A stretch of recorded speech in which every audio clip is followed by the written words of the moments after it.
Well, hello, hello, and hello. Hi, how are I am you? doing okay. No complaints at this point. So Like, I'll have to go with that for now. I'm checking my Facebook, going to shop, find out, checking it twice, find out who's naughty or nice. hey Victor, how Kay, how Baby Doll Face, hey Terry T, hey Sharon Go. We had a good. I took the place of Bonnie today for Julie, and so we were.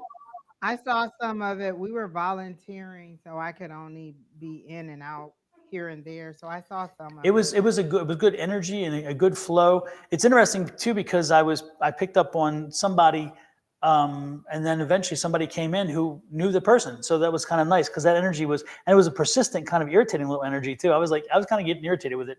Oh yeah, I had to call in, my gatekeeper and say, you know what, you need to take care of this because this spirit was a little bit too obnoxious. Oh Yeah, it was crazy. wow. But eventually, the person who owned, who was connected to the spirit, it was his uncle who had passed. He came in, and so but the spirit was just aggressive, and I'm like, this has got to stop. And then and that was interesting because I spoke about a lady and her and two kids. I saw her with two young kids, two grandkids, one boy, one girl, definitely one boy, and it was interesting because when we got the thing, I asked her to because we were having such a delay problem with her communication, and then she lost connecting with Facebook, and so I asked her to go ahead and just message me through Facebook, and I would finish this conversation and we'll set up a reading. Oh, now I heard that part. I wasn't sure why you were telling her to or who you were telling, but I heard you tell someone to Yeah, because we contact were you. so delayed with her, and she was having communication issues, connection issues. But it's interesting because I got the name Clayton, but I also got this boy and girl, little boy and girl, and I kept going, what's about the little boy and girl?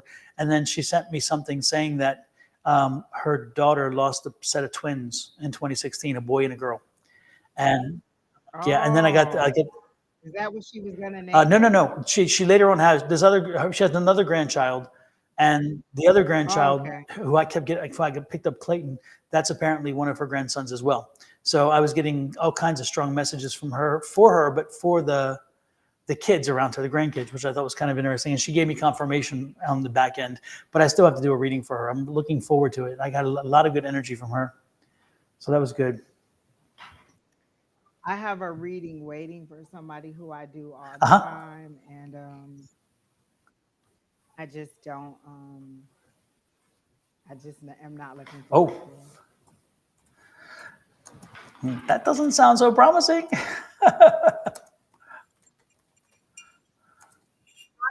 And not that it's a bad reading. It's just I feel like I've read this person multiple times, and I just don't think that I have anything else to Oh say. yeah, those are hard because you want to be able to give value, and if you feel that maybe there isn't the energy no information or energy that's coming through beforehand to give you something different, you're thinking, why would you want to?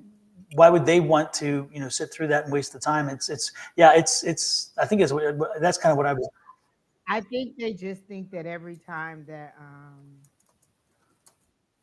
um all of you that are telling me that the camera is dim, I do know that it's dim. My regular camera broke for some ungodly reason, and I just don't have the.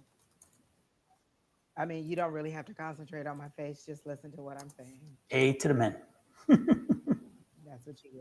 It's just it is what it is. But I think she just likes. She thinks that her dad is gonna come through every time we do mediumship, and I think she's just trying to use me as a telephone to her dad instead of trying to tap in and sit with him herself. And it's it's just a heavy read because I know what the expectation is, and I honestly don't have anything to say Hmm. for her. It's interesting. I sympathize with people who want to communicate, but I get frustrated with people who watch us enough to realize that they've heard us say over and over again that they have the power themselves to make that communication and make that connection.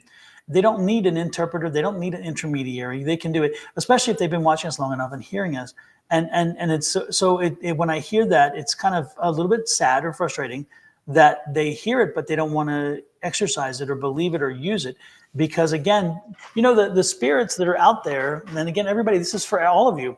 Your loved ones are all around you. They are around you often. If you call them forward, they will come forward. You have that ability. You don't need somebody else to do it.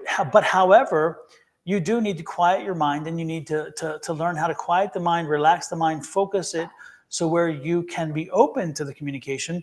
And that may take a little time to do. It may take a week of preparation to learn how to control your mind, to relax it enough so where you'll acknowledge the message when it comes in. But if you do it the one time, if you learn how to quiet the mind for one specific situation, that same lesson, that same quieting will then carry you for over and over again. And again, your spirits will be with you always. So it's not a bad thing to learn. It's not a bad thing to take the time and benefit from that experience.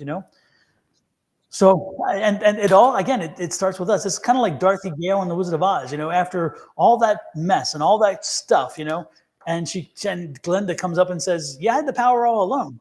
It's like, what? I'm gonna beat the hell out of you. You could have told me that in the beginning and saved me that damn walk getting in the That's kind of how I felt when I found out. Wait, I can talk to like. Wait, I've always been able to do this. Wait, what? exactly.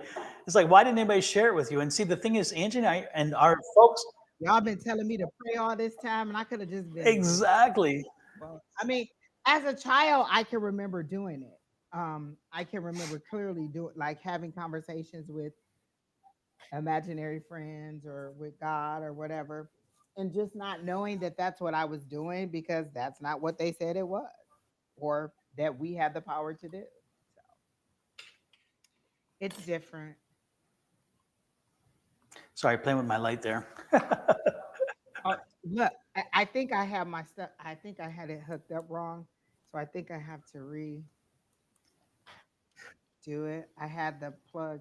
I had the wrong thing plugged into the USB. So But the most important thing, folks, if you're out there, is to know that if you miss somebody who's passed on, take a little time, quiet your mind. One trick that I've told everybody over and over again: get a tall, thin, tapered candle, light the candle, focus on the candle for 5 minutes at a time each day.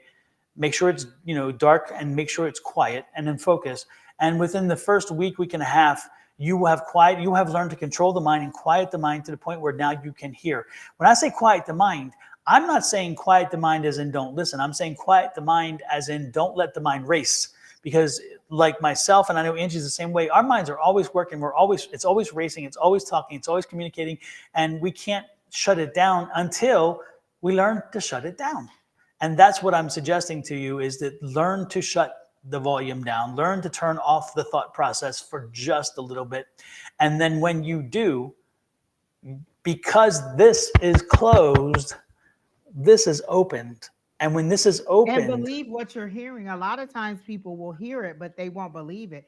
Is that me? Like absolutely. I believe one of the questions that we had, or that you guys had, or that Julie had yesterday, someone asked, how do I know the difference between me and my own, I mean, between my guides and my own thoughts? And I'm Yes, like, yes. I well, remember it's that sometimes question. it's one and the same. Cause like I was explaining, like the comment that I made then was that, sometimes like I'll be like, oh, it'll be like, go to the store and get blah blah blah, or go to the store, whatever it is they're telling me to do. And so it's my higher power telling me to do it, but it's coming to me as a thought, because you don't think that your higher power is telling you, hey, take the 10 instead of the 143. And then when you find out on the news later there was a huge accident on the 143, you're like, oh wow, I could have been in that accident, or I could have been stuck in traffic. That was your higher power telling you, but through your own thoughts. So it was a combination. You have to realize it's a co-creation. It's not like they're just going to come in and be like, Angie, you got to take the I-10 instead of the 143. There's a big accident. I think everybody thinks it's going to be a big ominous voice that is going to come talk to them. And it's so many subtle ways.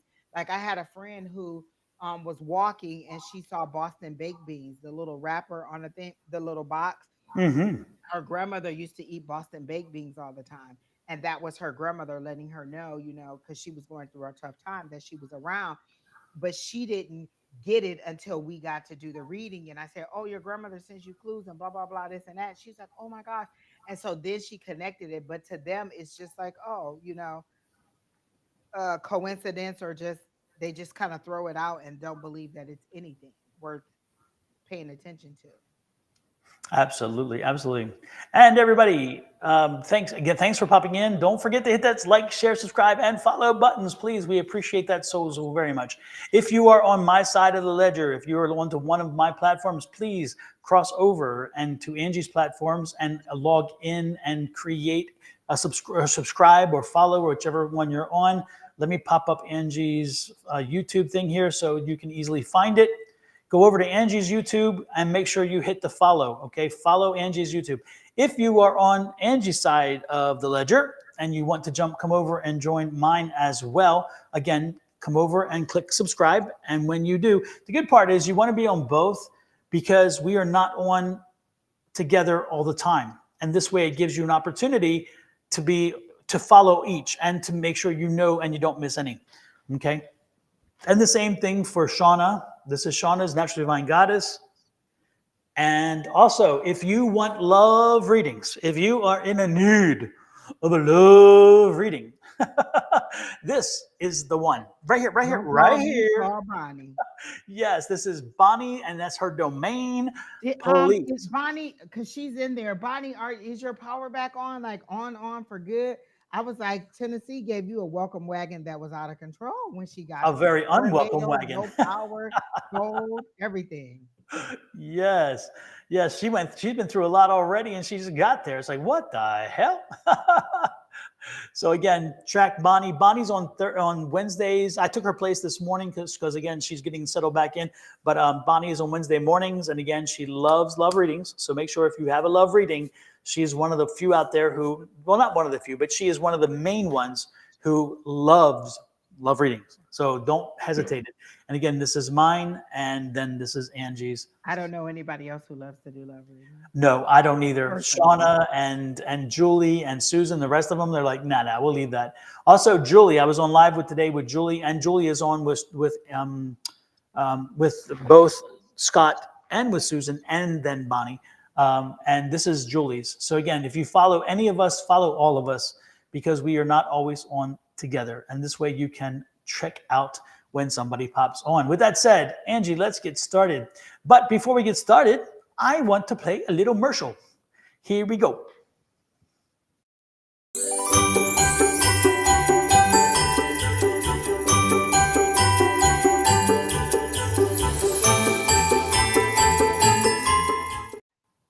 All righty then, there you go. I love that one. I still have that one. That's the only one that I have saved, is that one. Yeah, I tell you what, it was interesting. When I went to make that one, it took me forever to find the right kind of music because there was so many different kinds of Christmas musics, but I thought nothing really fit. And then when I heard that, I'm like, that fits that. That was the moment. So that it's interesting, folks. Like something I've seen in a movie, like when they're doing a shopping scene in the store, it feels like that. Exactly. I mean, it's interesting when you guys see you guys see a few seconds of something on the screen. I tell you, it takes a lot longer than that to make it. I promise you. And that's why I have no commercials. Absolutely. And that's why I don't have as many as I did, because it's like I had to slow on down. I'm gonna make my son, like my son wants to go to school for that. I'm gonna make him make me some while he's on break, because Friday's their last day of school. So I'm gonna make him put that brain to work. Are they off for 2 weeks or 3? How does that work? They're off from the 15th till January 3rd or whatever. Oh, geez. That's a good amount of time. Hell yeah. So very good. But your son doesn't have time off because he works and everything else. He is such a committed young man. Angie has raised. They have 4 to 10 every day. Jesus. Angie has raised an amazing young man. He has followed a woman, a role model, female mom who has dedicated to work and the work ethic and to do what she has to do to get where she's going, and to not take no for an answer. And he is the same. And so, pride and kudos for that, because again, he watched you, Mom. He watched you. He learned from you. He didn't hear. He didn't have to hear. He watched, and you did it. And if you all know Angie will tell you how many jobs she has. I don't even want to count. Exactly. So Angie is At always least working, 3. always doing something. Yeah. So believe me, he learned from watching, and that's been a great thing. So Yeah. yes, and also he's very astute. He's very astute. He also Such a and he smarty picks up a pants. lot of stuff. So there you go. With that said, who do we got, Angie? What name are you drawn to today? Who, first Oh, off, hey, Janet's in here. Remember Janet from Monday night class? oh hey Janet, it is good to see you in here. Hey, I haven't seen Love her. Janet. Janet I got me wanted to hooked. go to class on Monday and I didn't go. Janet got me hooked on moringa, and I still use it to this day because Janet's father grows the trees and then crushes them and puts them into capsules. And so she gave me my first test of moringa. She was like a drug dealer without the drug part, and A so she's mule. because it's all legal, and, so it's a legal, it's a natural plant, and she's like, you need to try this because it gives you energy. And I'm like, okay, yeah, sure, whatever. And I'm like, oh yes, how yes. It does. So I yeah, think it Janet, we love Janet. Janet's my moringa person. And Oh, Janet has mad Bonnie said skills she too. loves it too. Yes, yes, moringa is really good stuff, and I did not know about it until again until Janet mentioned it. I Oh, used to Miss give. Bonnie said it saved her dog. Oh, how's that? I didn't know that it could do that. How did that happen, Miss Bonnie?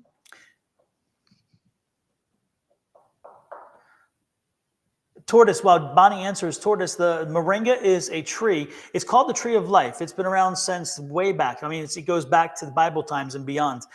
In Egypt, they had it there. They've had it, wherever else. But you can eat every part of that tree. There is no part of that tree that's bad for you. It has proteins. It has all kinds of other stuff. And each of it has a different benefits to you. But I didn't the know you leaves. could take the leaves and make tea. Yes, you can make tea. Yep, yep. And you can take those leaves and crush them. Was what Janet's father did. He took the dried leaves, he crushed them, and put them into capsules. And then you have the moringa. You can just pop I it on a think I'm daily gonna try basis. the leaves as tea and see if I like the way it tastes. Yeah, yeah. It's a really good thing if you have the chance. If you have the chance, check out the benefits of moringa, and then if you do, check it. Pam said she did after I told her about it. Yeah, I used to crow about it. I still crow about it. And again, it's Janet who made that Bonnie happen. said his leg was going back. He wouldn't use it, and she say she gave it the moringa for 6 weeks, and he started using it again. His leg. Super, super. And Terry T says your lighting's better and there's no lag time now, Angie. So that's a Oh, good my thing. other camera decided to work. So It's magic. It's magic. There you go. All righty then. So who are you drawn to there, Angie? I don't know. It says, does odor for body, my liver? Oh, so it does something about odor for your body. So, because in your case, your liver doesn't break the bad smell down, but the food. But I guess that does. I don't know. I'm not sure I understand the way that. But Baby Dollface said, I think that's what I'm implying from how she wrote that. So there you go. Oh wow, Miss Bonnie says she has 2 jars full and she sprinkles it on his food. I would have never thought of that. Me neither. Nobody's really asked the question. I think one person asked for a general way back. It said if you're drawn to me, but nobody's really asked a question. I don't know. Wait, where'd they go?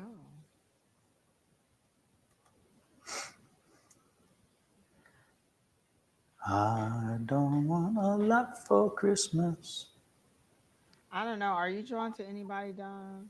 Oh, Um, here's his blessed and highly favored. May I get a general reading? It's way back there, but way back. Okay, blessed and highly blessed favored. and highly favored. Are you still here? It was like around 1818, somewhere around there. Okay. Well, if they ain't here, then they're not highly favored anymore. They may be still blessed, but they ain't highly favored.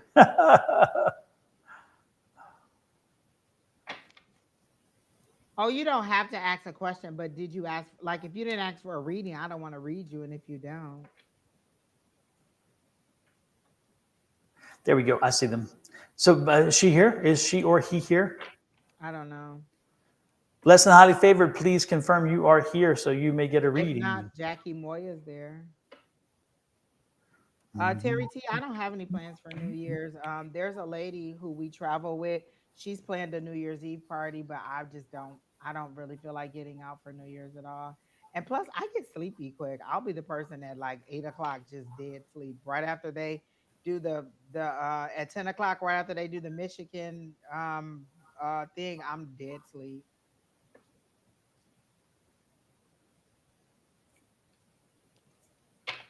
Well, we can go ahead and do Jackie Moya. She's here.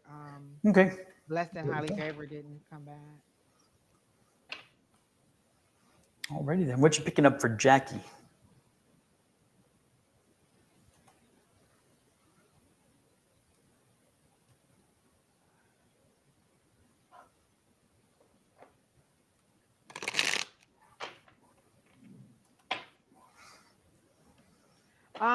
When I tapped into Jackie's energy, I heard spring's coming. Everything will thaw out then. So I feel like they're showing me the hangman. So maybe you're in a stagnant position where you feel like when is anything gonna happen? When is anything gonna happen? And so they show me the hangman in a block of ice and he's thawing out. So by spring or summer, it feels like things will get moving. I see the hangman kind of stretching out and the ice breaking off and then that person jumping off of the tree and turning into the page of pentacles, which means money's coming, which means news is coming, good news is coming, regarding an employment opportunity or some kind of new opportunity or blessing or something like that for you. I always think of pentacles as earthly things, blessings, things that you can see, hear, feel, touch, or receive. So I get that in the spring things will kind of thaw out for you, and then you'll start to see movement. They're showing me the Knight of Pentacles. So for me, the Knight of Pentacles is it's a very dependable, slow moving energy, but it's dependable, it's persistent, and it's something that you can count on happening. So for me, that's a sure thing. News is coming of new opportunities that are sure things for you. So I feel like there'll be new money or there'll be new opportunities coming for you in about the spring of 2024. Um, I keep hearing the word David or the name David. I don't know if that's a real person, but is there a male that you are like it seems to be really slow or really kind of like quiet or kind of not necessarily boring, but there's no action going on with this male and you're kind of not knowing what to do. There's like a stalemate because they're showing me the two of swords with this male and you're not knowing which way to go. Do I continue to keep this going on and I'm not totally entertained or do I walk away from it? And it's like what is it that you feel like doing? Like how do you feel like moving forward with this person? Do you want is this a person that you could see being with long term or are your feelings kind of over and it's just kind of run its course and you just both need to kind of just say hey walk away so that you can equally find somebody who is making you who kind of stimulates you. I don't get any sparks from this person. It's like somebody took and just put the spark on the situation. So that's what I got. All right, Miss Bonnie, have a good night. Hey, Bonnie, have a good one as well. And hopefully the power will become back to a standard that you can live with. And also the air will stop moving. Listen, when my Because power those went hurt, out, I those thought I torn. was in the 1800s. I was like, Lord, what is? I thought I was going to go in the kitchen and churn some butter. It Well, was and just, also this tornado. I mean, having to deal with a tornado that fast since you were there, and you're it's not crazy. totally unpacked. Um, Like she just got there. Like you don't realize how attached you are to the modern luxuries of electricity and heat and water and all that stuff. When it goes out, it's just like what am I supposed to do? Like now I have to find a flashlight and where how am I going to heat things up? It's it's a difficulty. well, especially while you still have everything boxed up as well. Because you're like, I don't know where everything is. Where am I going to find this? Which is interesting.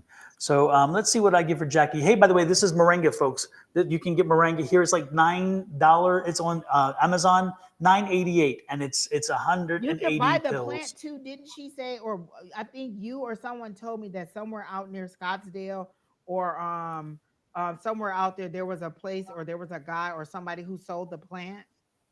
Yeah, and actually, I sell seeds, and I had seeds, and I sell the seeds, and we have a few moringa tree in the back. We had one that took a hit this summer because of the extreme drought and the dryness in the air, just burnt it. But the other one survived. We had two. One survived, one didn't, and so we've had to regrow another one. Hey Jojo, But hey Miss anyway, Linda. this is moringa, and so if you want, this is a good price, $9.98 again, Amazon.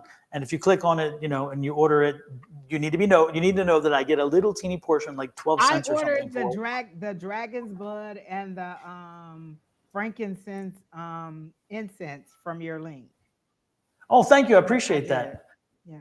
I appreciate that. I think this I one, right? love, yep, I love incense. And so, I ordered those immediately. Like, oh, let me get that. Absolutely, absolutely. Let's see what I got for Jackie. Jackie. What did I get for Jackie? I'm back drawn to the. I use I dragon blood and frankincense at the same time. I burn them both. I love that smell, and it's interesting because that's what this thing does. So when I saw that, I thought, how perfect, because that's how I use them. That smell of those two combined is phenomenal. I love it, and it's interesting. I just found a deodorant, stick deodorant that's alkaline free, or aluminum free, and all those frees and organic, and it has the frankincense. Oh, really? It's the smell, and I'm like, that is so cool. I love it. So yeah. Anyway, there you go. Jackie, again, Jackie. What am I getting for you, Jackie? What am I getting for you, Jackie? What am I getting? Let's see.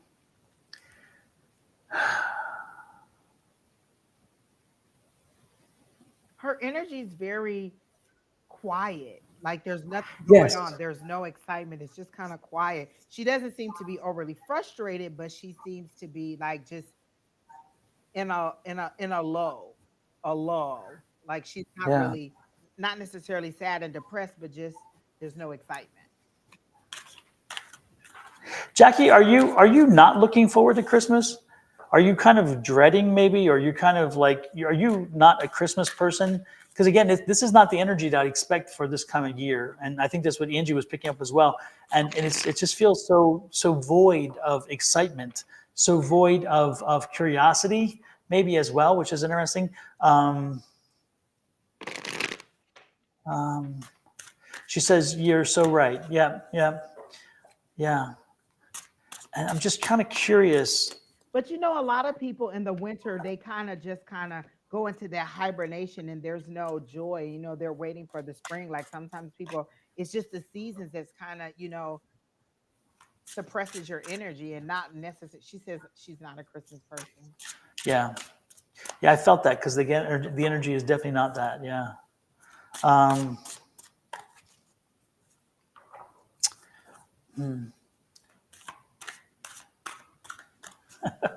Jackie, I do have one word of advice for you.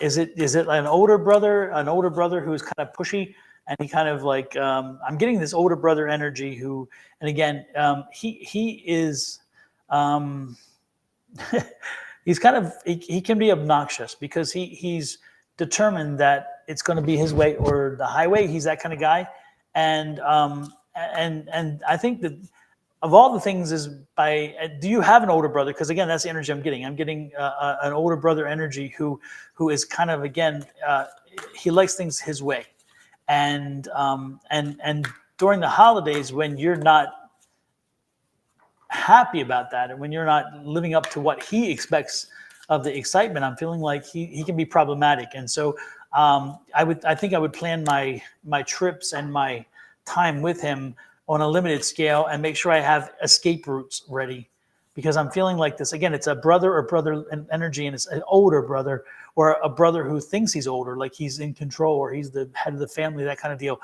It's not a father; it is a brother energy.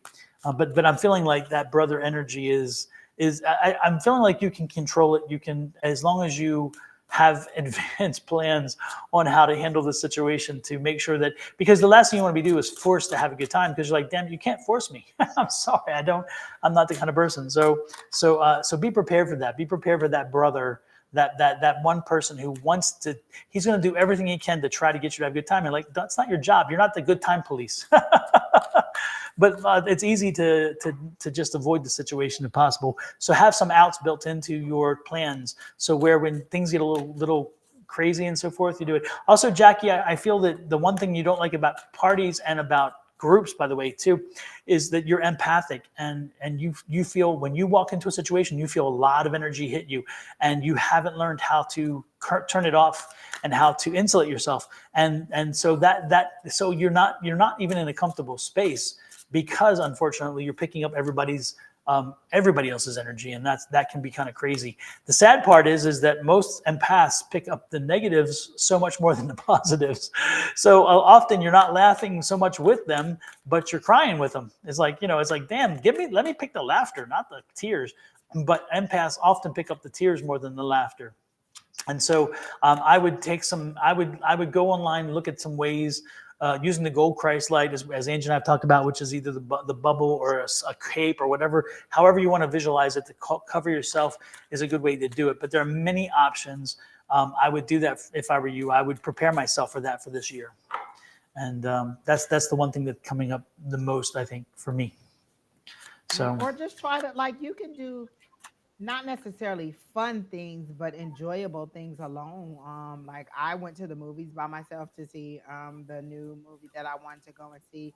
And so sometimes if you just don't want to be with like family and friends at the time, you can plan to do things on your own that are exploratory and still get you out, but don't necessarily require you to be so engaged with people one on one.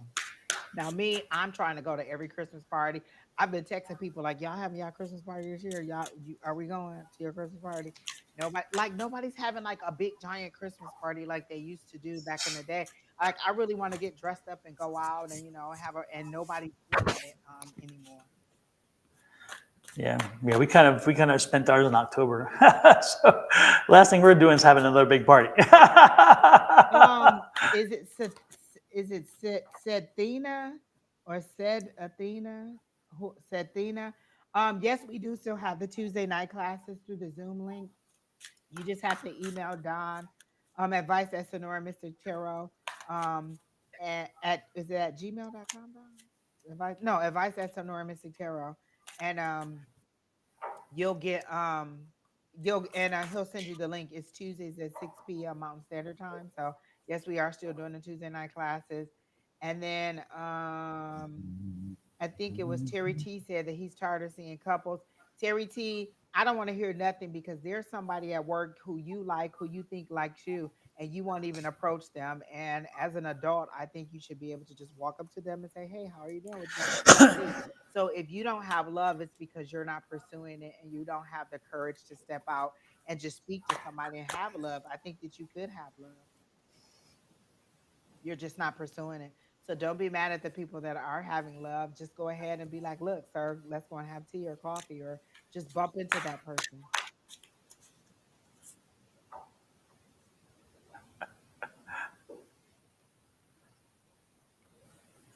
Oh no, I don't have a problem. He said last time he did that, someone said, "Are you alone?"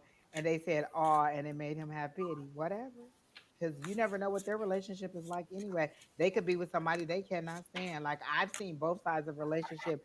They go out and make it seem like they're having a good time, and when they come home, they can't stand each other. So I'd rather be there alone, having a good time, meeting potentials, than going back home with somebody who I just don't want to touch me at all. Exactly. Thank you so much. Next on line is Clara Sawyer. For some reason, I'm drawn to Clara Sawyer. All right, Clara. What you got to Clara? Claire, did someone ask you to marry them? Because I heard give the ring back. Is someone asking you to marry them and you're saying no? I heard give the ring back immediately when I read your name. So is someone pursuing you in a love situation and you're not wanting it, or you're not sure what to do? Or it seems like you're not sure how to react in this situation, because I clearly heard give the ring back.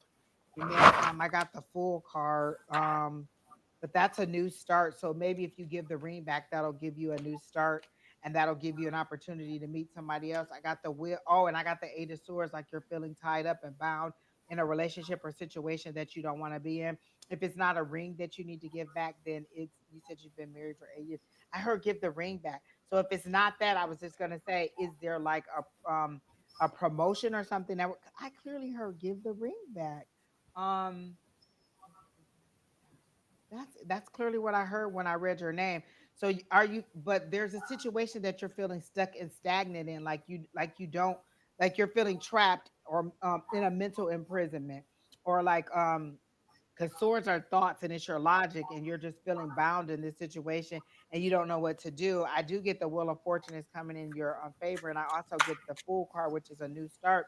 But with the Fool card, just kind of be kind of careful, because it's kind of a free flowing, fancy free energy, and this just is very adventurous, but it's still a lot of unknown. And with the Wheel of Fortune, it's things that are turning in your favor, but you still have to be mindful of the decisions that you're making.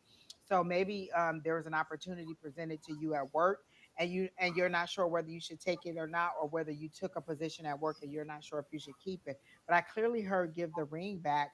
And so it's something that you've accepted that you don't really want or you're not really happy with. And they're like, just give it back, and then move on and get a fresh start and go on from there. So I've known people to take a raise or a position and be like, this isn't what I thought it was. I want to go back to where I was, or I want to move on to something else. So whatever it is that is making you feel this stuck or um, bound, they're saying all you have to do is just kind of go back to where you were and start over and go in a different direction. Feeling stuck in my career, yeah. So if it's not a ring, an actual relationship ring, then it may be an opportunity or something where you're feeling bound, and um things are going to turn in your favor, but you have to make the decision to move on or not take whatever was offered to you. So that's what I got. The one thing I'm getting, um, the one thing that came, I don't know, it's a strange kind of energy. It's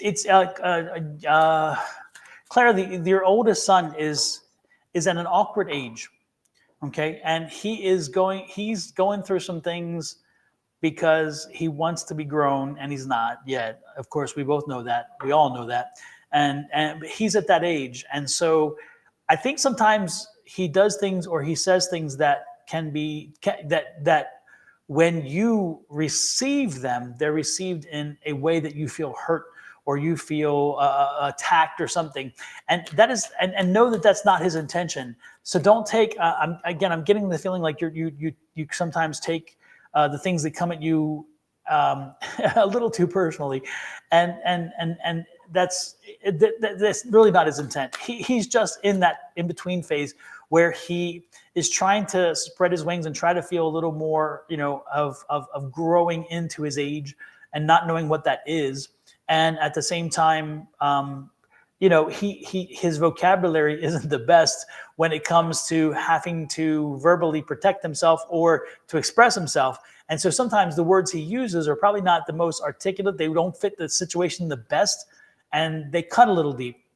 Give him some slack. Believe me when I tell you, it does not come from a bad place. He does not mean you any malice. He's not malice, or you or your husband, and your husband is not his father, and that can be a little bit of a thing. But again, not malice. He's not sending any negativity in a way of trying to be vicious or to be whatever. It's like he's just in that tween phase where he's trying to find himself and be independent enough and not be treated like a child, but at the same time needing to be treated like a child without knowing he's being treated like a child. So again, don't take it personally. That's the one thing I'm getting from Spirit to tell you, is that boys will be boys, and know that he loves you and he truly appreciates all you've done for him. He doesn't question that at all, and he does not question the relationship and those things. Okay, so keep that in mind. So there you go. Yeah, he's in his first real relation. Yeah, and that of course adds a whole other dimension. Oh, buddy. So yes. Just know that again, it's nothing. Don't just kind of like water off a duck's back. Water off a duck's back. It's there's no. Again, the best part is you did not raise malicious children, and it's interesting because I see that I'm seeing stair steps, and so apparently, but he's kind of different. Okay, so he's older, and then you have two that are closer together. Are the two that are closer together from this husband? Because I'm getting like doop and doop, doop and doop. So, which is interesting too. Another dynamic which helps add everything. Um, so there you go. Anyway, just go with that. Go with that and know that he loves you guys. And again, this is just part of what you have to do, that he has to do to get through. And now, does he have longer hair? Because I'm kind of getting this image of a bit longer hair. Does he wear his hair a little bit longer? Not your husband, by the way, your son, the oldest son. Yeah, you and your husband have 2 other kids. That's what I thought. Yeah, a boy. Okay. I'm getting 2 boys and a girl, so I'm seeing the stair steps. It's like boy, girl, boy. Is that right? Boy, girl, boy. But it's boy, girl, boy. He said, "What does water off a duck's back mean?" He's never heard that. Water of a duck's back. My Ducks have uncle used to say that all the time. yeah. Ducks have oil. Ducks have a lot of oil on their feathers, and therefore the oil is specific to keep them. It helps to insulate, but it also helps that when water hits the feathers, it rolls off. So it doesn't sit there. It doesn't soak in. It rolls off. And so when they say water on a duck's back, it means if water gets back, it's gone. I ignore it. It's like coming in one side and out the other. If you've heard that one, it goes in one ear and out the other. Same deal. Same deal. Don, we're showing our age. Exactly. Oh, I've heard that before. Oh, I've heard all that before. Exactly. Yep. So there you go. That's what that means, Terry T. And she says, yes, boy, girl, boy. Yep. So yeah, and it's funny.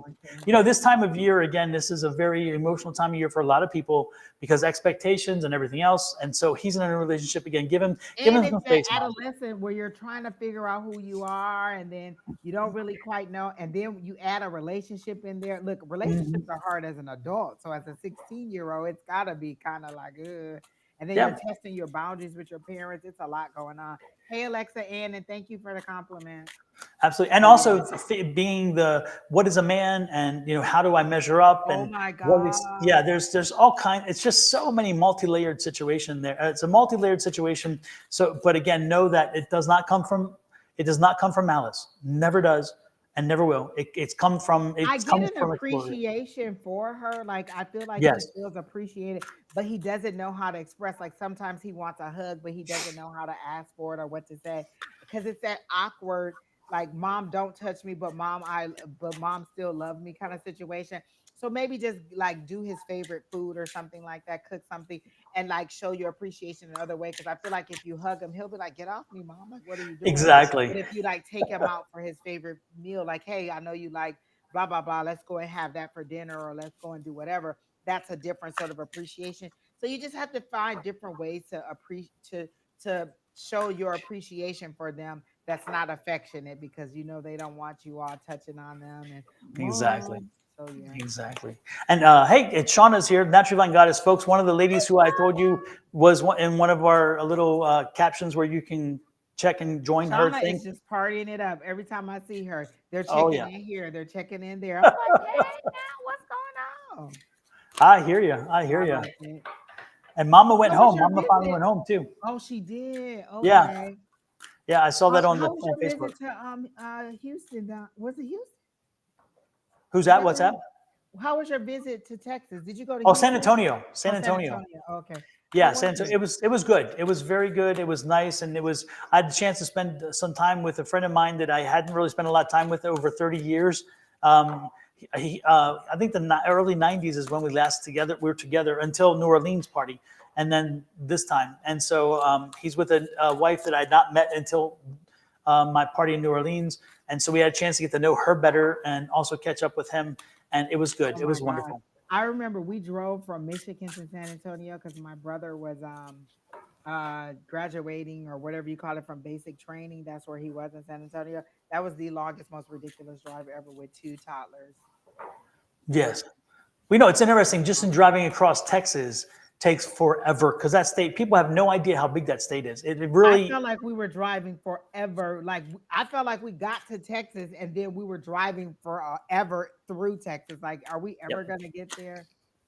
Texas. Yeah, when we came to Arizona, over half of our trip was still in Texas. From Houston to Arizona, over half of the trip was in one state. Over 10 hours in one state, and then it was New Mexico and Arizona. But again, I'm from the East Coast, where 4 hours, 2 to 3 hours, and you're in some other place. You're in another state, not in the West, and not down south in Texas, because Texas is just that big. Pam says San Antonio is a long drive from Houston. So for Michigan, it was out of control with 2 toddlers. Oh my gosh, they were 2 years old and they were just nightmare terrorist little things. Just Yeah. And San Antonio has grown so much, and there's so much construction in San Antonio. Everywhere I looked, there was construction. So San Antonio is really going through a metamorphosis, and it's yeah. And now that was over the 10 years ago when we went. So yeah, and it's went from like the 10th largest city or 11th. It passed Dallas, and now it's like the 7th largest city. So so wow. Houston is number 4. Here in Phoenix, we're number 5. Philly's number 6, and San Antonio number 7. And then Dallas is number 10, I think. So Lots of 3 of people the are top moving 10 from cities are from Texas. Crazy, right? So, Texas. but nothing come to New York, because New York is still 8 million. That's crazy. So with that said, hey, also before we get off of Clara, are you tired of the law? I'm getting this energy about the law. Are you involved in the law? Are you like a law? Are you a law clerk? I don't think you're a lawyer. Are you a law clerk? Are you somehow with the law group? And is that your frustration? Is that office, or is it the frustration of the law itself? And does this even resonate? And are you still here? That would be good to know too. Alexa Ann asks, "What's my secret?" I literally got like my hemoglobin was really really low, so just basically getting my blood work in order. I didn't know that it was that low, and I think that it was just really draining me. And so once I got my hemoglobin back to the level that it needed to be, everything just start like my energy level.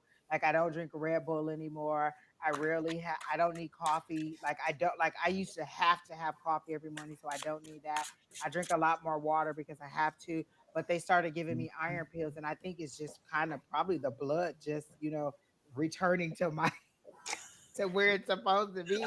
But my hemoglobin was dangerously low to the point where I had to have a blood transfusion. And so now that all that stuff is back on track, a lot of my health issues are getting better. And so, like, the issues I was having, like, I was walking all the time, every single day, and I wasn't losing any weight. So we're getting all that back on track. And I think that my body was fighting so hard because, without the red, but with the hemoglobin so low, your body can't transport the red. You don't have the oxygen getting to where it needs to get to all the organs. And so I just don't think that my body was functioning. It was kind of fighting to stay alive. And so now that I have everything back on track, it just seems that like everything is just getting better. Like I feel like my skin's getting better. And now like all the walking is actually producing weight loss and things like that. So I just feel like now that I finally got that back on track, everything is good. So yeah. Angie, has it also made a difference that you feel warmer, or are you still, because there for a while you were cold like all the time. I am cold still all the time, and I still eat all my ice as much as I do. So I don't know, but I feel like because I had to have like 50,000 like each week for 8 weeks. I have to take 50,000 units of vitamin D3 because my vitamin three, like all my everything was low. My vitamin D was low. My hemoglobin was way to the point where I had to get the transfusion, and then and now I'm taking iron pills. So now that everything is getting back to where it is, maybe after I finish, because I have to take the iron pills for 90 days. So once all of that is back on top, then, and I do have flashes where I'm just like super hot because I'm usually always cold. And so I still am eating the ice like I was. And then I don't know, like I'm still cold. Yeah. Yeah. So it hasn't changed that much, but I do have more hot flashes, but that just could just be age that I'm getting. But yeah, everything's getting back on track. And so I do try to drink a lot more water. Like I really need to drink a lot of water. And so I have to find ways to get it in. Like I'll put a lemon packet, like, lemon in my water or a little bit of cranberry juice just to get it in, but lots of water. I hear you. Yeah. Yeah. Well, hey, Miss Linda, thank you for noticing 955 subscribers. I'm on my Hey, way to 1,000. It's come been on, a guys, long, we're slow year. getting there. I appreciate that, though, and thank you so much. I appreciate that. Once you hit the thousand mark down, you're gonna just shoot right on past and just Shoot, hit I hope three, so. three, it's 4,000. it's been a long, slow Listen, climb. Don, I'm telling you, do a couple weeks of love readings and you'll have 50,000 subscribers. I'm telling you, just No, take because I don't give people what they want to hear. I tell them the truth. That's the problem. I'm too honest. It's like, damn, I shouldn't tell them what is real. I should tell them what they want to hear. Oh, he loves you. He thinks the world of you. That's why he's You'll be screwing there Betty Lou over tomorrow with there. a bouquet of roses. Just wait on the porch. Exactly. And Clara, Clara, thank you for touching back about that. You said that you do feel stuck, but it's the law. You're in law, aren't you? Because again, and it's the practice of law. But I don't know. I don't think you're an attorney. I think you're like you're either clerking or you're kind of like an assistant to attorneys. That kind of stuff. Is that right? And it definitely isn't where your heart is. You have moved on psychologically from that, from what I'm getting. I also don't feel like she maybe having a conflict with a boss, like a male superior at work that she's having a conflict with, like maybe they're legal Legal assistant. assistant, yeah, Okay, because I was like picking maybe that up. they're bumping heads, and she's just really tired of having to deal with this person. Um, maybe they're a little bit arrogant, or they like their way is the best way. Like Yeah, the attorney that I work for, he wanted everything. It was a certain way he wanted all of his stuff aligned on the page, and like he could tell immediately if it wasn't. Can you realign this? Can you redo this? Can you? Yeah, yeah. yeah. The one thing I would suggest to you, Claire, if you're not happy where you are, look for other lawyers, look for other law offices, but look for a different area. Don't do litigation. I think the litigation is what makes you feel stuck, because again, it is slow. It's a slow grind, and it's just a continuous slug, and it's not a happy moment usually during that. Even when a case is over, it's just not a happy kind of feeling. You may want to change it and maybe go find a mediator. That's what I'm being told. Find a mediator and work for a mediator. A mediator is a great energy. And again, a mediator is working to find consensus if they can. And as a legal assistant, you would do very well with a mediator. And they do usually have legal assistants, because they sometimes need to fact check things themselves while they're working through mediations. And again, you see people come in who are at odds. When they leave, they usually aren't thrilled because neither side got everything they wanted. But again, it's a much more positive experience. Never do family law. No matter what you do, if you're offered a job in family law, run. Do not walk. Run. It's very emotional and It very is. draining and heartbreaking. And listen, they'll fight tooth and nail over a dog, a cat, dishes, a tire wheel, the Yes. swing in the backyard. Oh my gosh. And you'll just be like, we've had 50 calls this week about nothing. Yep. When I graduated from law school, I instantly went right. I didn't work for somebody else. I'd clerked for other people. But then when I graduated from law school, got my license, I opened a law firm, hired 5 attorneys. One of them was a family law practitioner. They wanted it. Through law school, we knew each other. She wanted family law. She got it. And then she got pregnant, and she almost lost the baby. She had to go on bed rest because the family law was so stressful. And so she called me and she's like, I can't do it. And I said, no problem. We're going to change your area of law. You tell me what you want. I'll start marketing it. And by the time you come back, I'll have you in a different area of law. And she went into a different area of law. I think now, though, she went back into family law years later. But that's because, again, her age and mindset and her place in stage in life is different, and now she has more of the patience for it. Yeah, but back then she took so many things personally, and she would come in and she would sit down and she's like, you won't believe, and then she'd tell me what's going on. I'm thinking, Jesus criminy, and when she wasn't available, I had to step in. Who did family, criminal, yeah, family was a bit much. Yeah, it's interesting. I never hired a criminal attorney, never had one in my office. That was one thing I did not want, that energy, because it just was such a frustrating energy, criminal law attorneys. I always had one on Rolodex, because every time I needed a referral, I knew who to send them to. He was a public defender too, and so we would get. Oh no. Oh geez. And nobody respects and appreciates the work you're doing, because and we would work hard, as a public defender, and a lot of times the clients wouldn't follow up.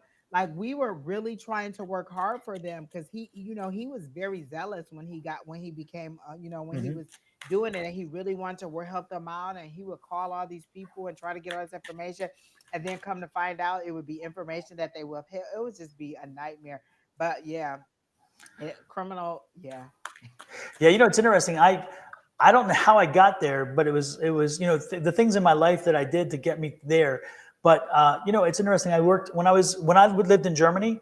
I worked on the suicide prevention hotline for the military base, and again, that really got me ready for when I went to the law. I was like, I don't want to get into the areas where it's that contentious or when you cause that Oh kind my of energy. gosh. Have you heard about the ketamine, the new drug that they're using for PTSD to help the soldiers because it's they're trying to get FDA approval for it. It's an injection, like a IV drip that you get. And right now you can only get it like through like alternative medicine or doctors like that, but they're trying to get it. And they're not sure exactly how it works, but it's supposed to be like drastically changes you after your first dose of it. And one of the people that I do a reading for, he does it, and he says he had like 6 or 8 treatments of it, and it works really good. Like he pays cash for it. But I saw on the news that they're using it, and it's supposed to be a wonder drug for like suicidal people, people with Hmm. PTSD, and military and things like that.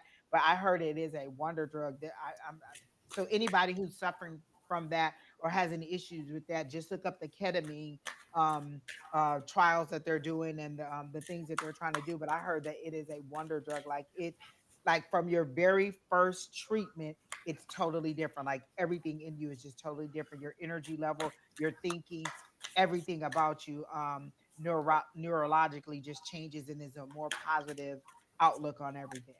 You know, it's interesting. Medicine is going through a warp speed change right now, and I think part of it is AI, and part of it is technology itself is helping to break so many barriers and break down things. When we were in San Antonio, my spouse, of course, as you know, is an oncologist, and during the oncology meeting there, they were talking about how AI is now in there's a European study that was quoted to me before then, and then he was quoting a different study. But there's studies that show that AI, when it comes to looking at the scans, the body scans for cancer, the radiologists, I guess you call them, they 20 to 25% more accurate. AI is 20 to 25% more accurate than humans in looking at those scans and finding the cancer that's there. And so, again, an amazing thing. They also are looking at now incorporating the mRNA, which is what the process they used to expedite the vaccine for COVID, that using the mRNA, they're looking at mRNA components that can be used with other things for fighting cancer instead of using chemos, because then you're not tearing the body down, because chemos, of course, will tear the body down. It's like a poison, and so and already, I mean, think about it. When my spouse first got into cancer treatment, it was in the mid 90s, and back then it was, and he's a breast cancer specialist, but he does all the cancers, but that's his specialty. And there was only three chemos, three types of things that you could take. If they didn't work, if one of the three, there was not a good prognosis. You know what I mean?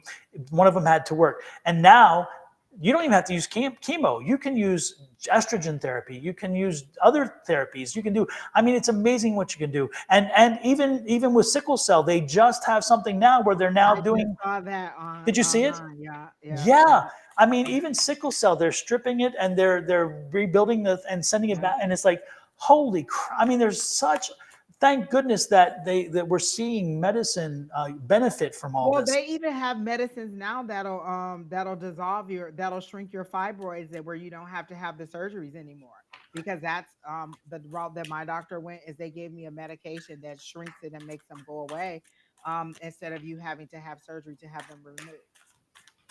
Yeah, And it's and amazing. that was So within the last 2 or 3 years that they got FDA approval. yeah, we are entering a very unique time where it's crazy, because it's like we're doing warp speed. Everything's at warp speed these days. The news cycle, the treatments, the care, and everything. It's like everything's at warp speed. So it's kind of crazy. All Um, right. There are so many insurance companies that don't pay for it. Yeah, there are a lot of insurance companies out there, and sometimes you have to go and alternative route. Like he said, that ketamine, it's expensive, but he said it was a wonder drug for him. Exactly, exactly. Diana, and yeah, and Matthew, you're right. There's so many insurance companies that don't pay for various types of treatments, and because they find some way to get out of doing that, which is terrible. It's a it's again the system was worse though. Believe me, the system has really improved. I know a lot of people, fuss about the system, but I can tell you, at one point they would find every way to say it was a pre-existing condition, and then therefore they didn't have to cover you. Now, even if it's a pre-existing condition, the insurance has to cover you. What that in itself is a major thing. And then 26-year-olds who can stay on, up to 26 can stay on your family's health insurance plan. I mean, think of how many people we would have that were not insured if that was not part of our system. And these people need that because, again, it seems like people are leaving the house later and later each time. Hey, Sherry Berry, she said she just paid $200 for a med today. We can do Jen. I was called to her earlier, so if you want to do Jen, as our Okay, next and person, Sherry, there's don't forget MedRx or whatever it is. Isn't that what that MedRx thing is something like amazing? that. Yeah. It is so And amazing a lot how of you can find times some cheap stuff. the prescriber, like the company who does it, will have where you can go on there and they'll give you a coupon and it'll pay or make it drastically less than what it was that you're paying for it.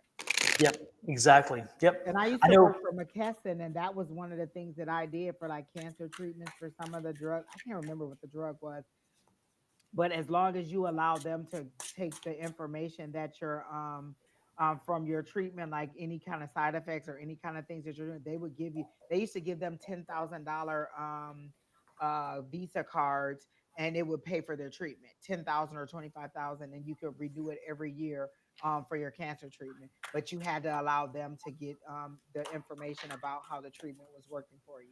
Yeah, Matthew was saying for his cancer treatment, it was 8,000 a month for his treatments. It's just like it's crazy. I know, and some of those chemos would run to 20 to 40,000 per dose. And you have like a 6 week a six regiment or 8 regiment.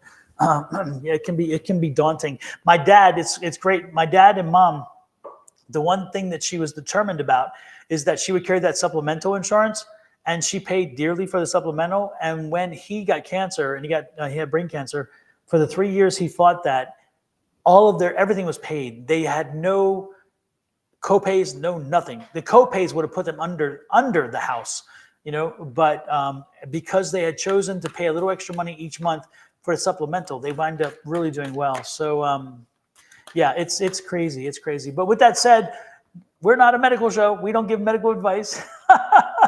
So let's get back to doing some readings, folks. So But Jen said that's she's here. She didn't ask us. I didn't see a specific question for Jen.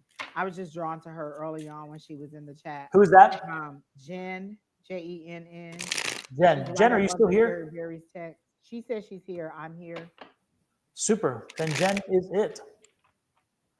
Yeah. My chats cleared out at one point, Oh, okay. so I don't have Um, quite everybody. So she says in general. I get stay the course, Jen. They show me a boat and you're the only person in the boat and you're trying to balance yourself like you're trying to keep from tipping over in the boat. They're saying that you're not going to. It's a little bit turbulent now or things that you're going through. When they show me water and it's dark for you, it's because it's at night that they're showing me you're almost right at the dock, like you're trying to navigate to the dock so you can jump out of the boat, and they're saying no, don't jump out of the boat because they're trying to get you to that Six of Swords, which is from the chaos to the calm. So it's a little bit turbulent right now, and because it's water and it's dark, it's an emotional situation. So it's either something that has shame to it, or it has something that you don't want people to know about it, or you're doing it like there's a little bit of secrecy to whatever the issue is, but it's an emotional situation that you're going through, and it's something that's really kind of tossing and turning you. You're not sure which way to go, and they're saying don't jump out the boat, and because that's what you're trying to do. You're trying to navigate to the dock so you can get out of the boat, and they're saying no, stay in the boat. That's the best place for you. What's happening is your higher power is trying to move you onto calmer waters. So if you stay the course in this situation, they'll move you forward to calmer waters, and things will kind of level out for you. And then they're showing me like pentacles raining down on you. So I feels like it's emotional, but it's also a money situation too. So there'll be money coming in for you. It looks like mid-June. They're actually showing me the date June. I see the calendar dates ticking off. So by June, you'll get a little bit more money coming your way. And a new opportunity. Do you have something that is like some kind of business that you're trying to bring to fruition? Because I see the word business plan, like you're trying to bring some kind of business to fruition, and you're not sure of what to do. And they're saying, just hold on, keep working through your business plan that you're working through. It's a good thing, and keep moving forward. And eventually, it'll be an additional amount of income. Like at this point, you're not really ready to let go of your whatever your full-time amount of money is, but I'm seeing that whatever it is, whatever kind of business you're trying to develop or try to start for yourself, it seems like it's good. Keep working on that plan, and then by June or mid-year, the 6-month mark, you'll try to see some traction. And they're saying that'll be a good time to launch it because it'll be summer. So I don't know what your business is, but it seems to be something that'll be like a summertime thing that'll be good for making money, and that'll bring you extra income in, and you'll enjoy it. It seems to be something that you enjoy a lot. I don't know if it's painting or cooking or something, but it's something that you really enjoy doing. Um, Oh, okay. You're not exactly sure. She says, okay, yeah. So, oh, okay. So maybe you're thinking about just walking away from your house. Okay. Because they're saying, don't walk away. We're going to bring you through this. Just hold on. The calm.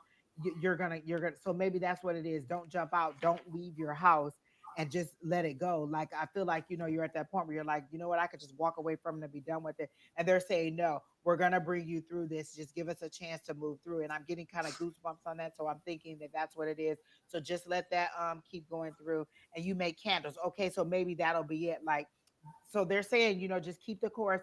By June, you'll be ready to launch, and then that'll be a little bit extra money. And then so just stay the course. You're a movie. Keep with that positive thinking. Just see yourself, making it through.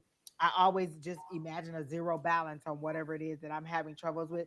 Zero balance, paid in full. I don't worry about how it's gonna get done. I just see a zero balance on it usually, or that everything is paid in full. So I'm getting good for you in that whatever your situation is. Jen, what's the situation with a rose? I'm getting something about a rose. Is there a significance for you and a rose? She And said if it's a so, what? relationship as well. I'm sorry. A relationship. Hmm. So maybe that's what the rose is. I don't know. I'm just getting this energy for about or for a rose, and I'm trying to figure out why it's such a strong thing for you. And do you infuse your candles with crystals or some kind of herbs or something? There's something unique about your candles, and people will use them in ceremonies or something like that. So whatever you're doing, like, or whatever you're thinking about infusing or doing with the candles, go ahead and move on with doing that. Okay, yeah. So don't let your house go. They're saying don't. No. But she didn't say anything about the rose yet. What's with the rose, Jen?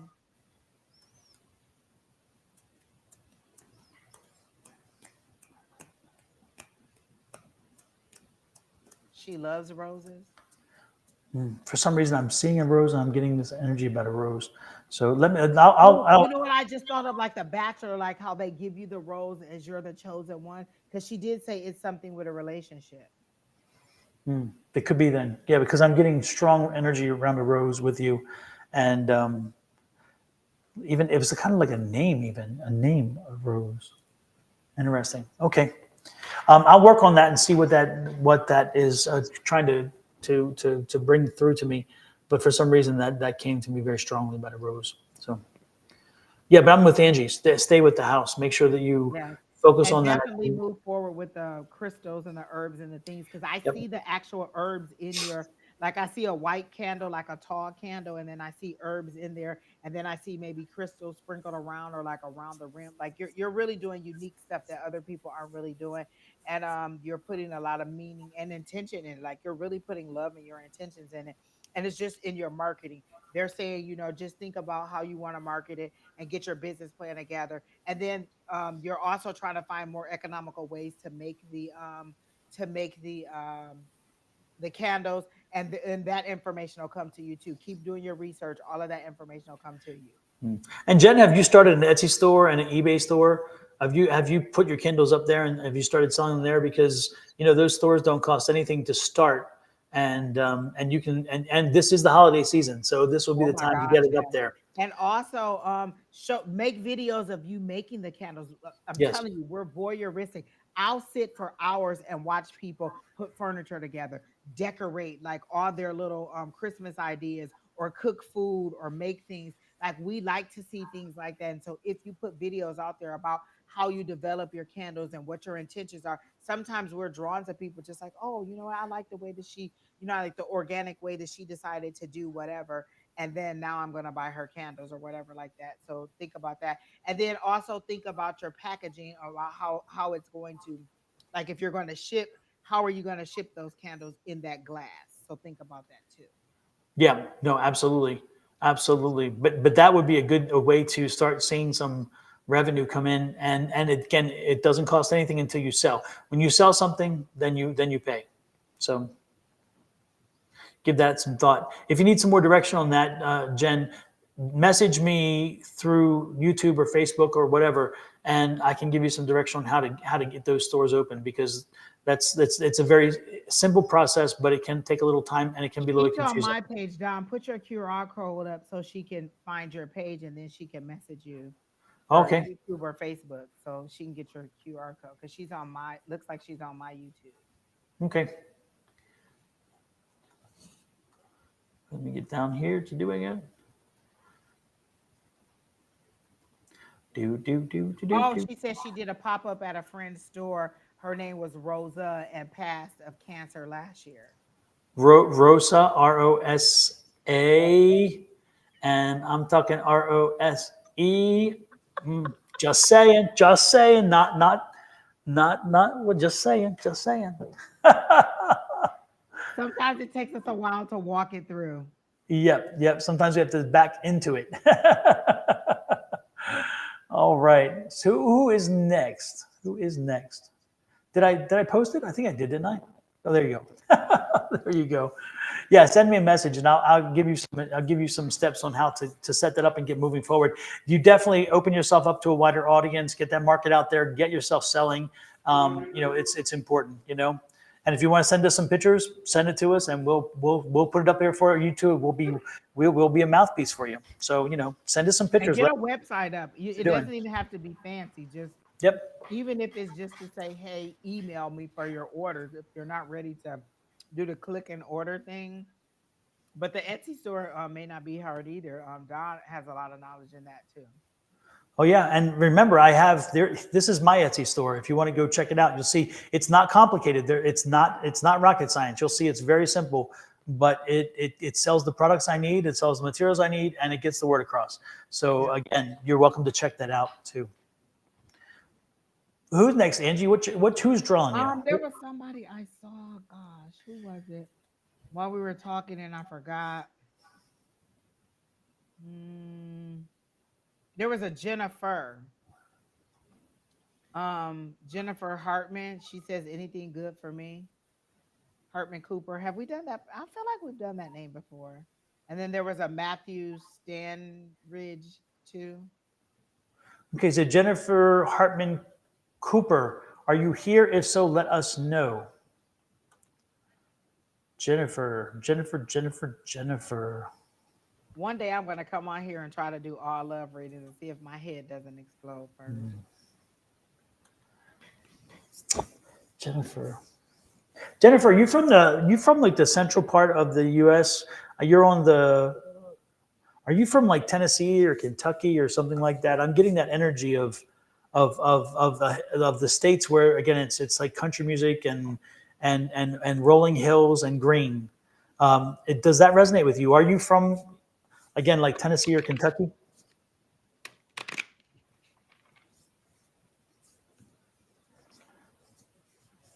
Jennifer, yes, Kentucky. Okay, yeah, I was drawn to that. Okay, interesting. Um, And you're struggling right now too, aren't you? I'm getting this feeling of a struggle of a. Is it something with the kids? It's again. I'm getting a little bit of a struggle for you as well.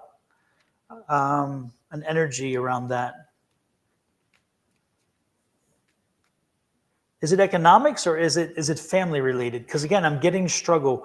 I'm getting not combat, but it is struggle.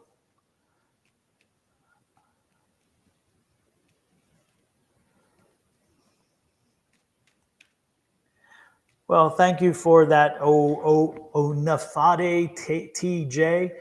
So nice of you to pop in. And I've got just something to say to you once I get to it. I'm kind of stumbling to find it. This is to you. Damn it, I hate that this thing isn't working as fast. This is to our interloper. To your resume is equivalent to mine. Hush. All of You're a paper airplane and I'm a 747. Don't you ever think you're anything like me just because you can fly a little.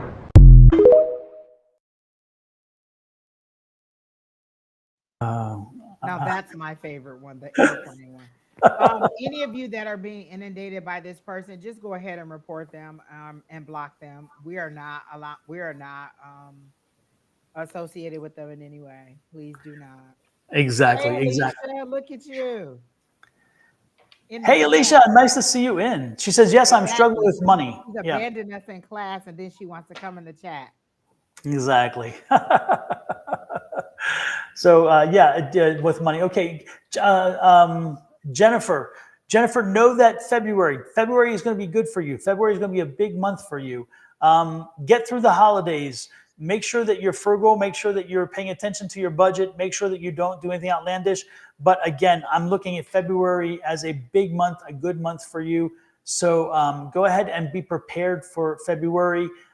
Make sure that you pay attention to what it's like there's something coming toward you in February that you're not expecting. So again, this is I don't think this is something you do. I think it's something that comes to you. And when this opportunity or this offer comes forward, make sure you jump on it. Okay. I'm not quite clear yet. Spirit's not telling me what it is. I don't think it's a job, but I do believe it's a money making opportunity of some kind. So I think you may be asked to participate in something or maybe to join a group that's doing something. Take that opportunity and do it. Okay. Also, it's going to create a bit of a sisterhood. This is a thing for this. Somehow, this is something for women, and it's going to be with women, and it's going to be kind of helping you to create a sisterhood.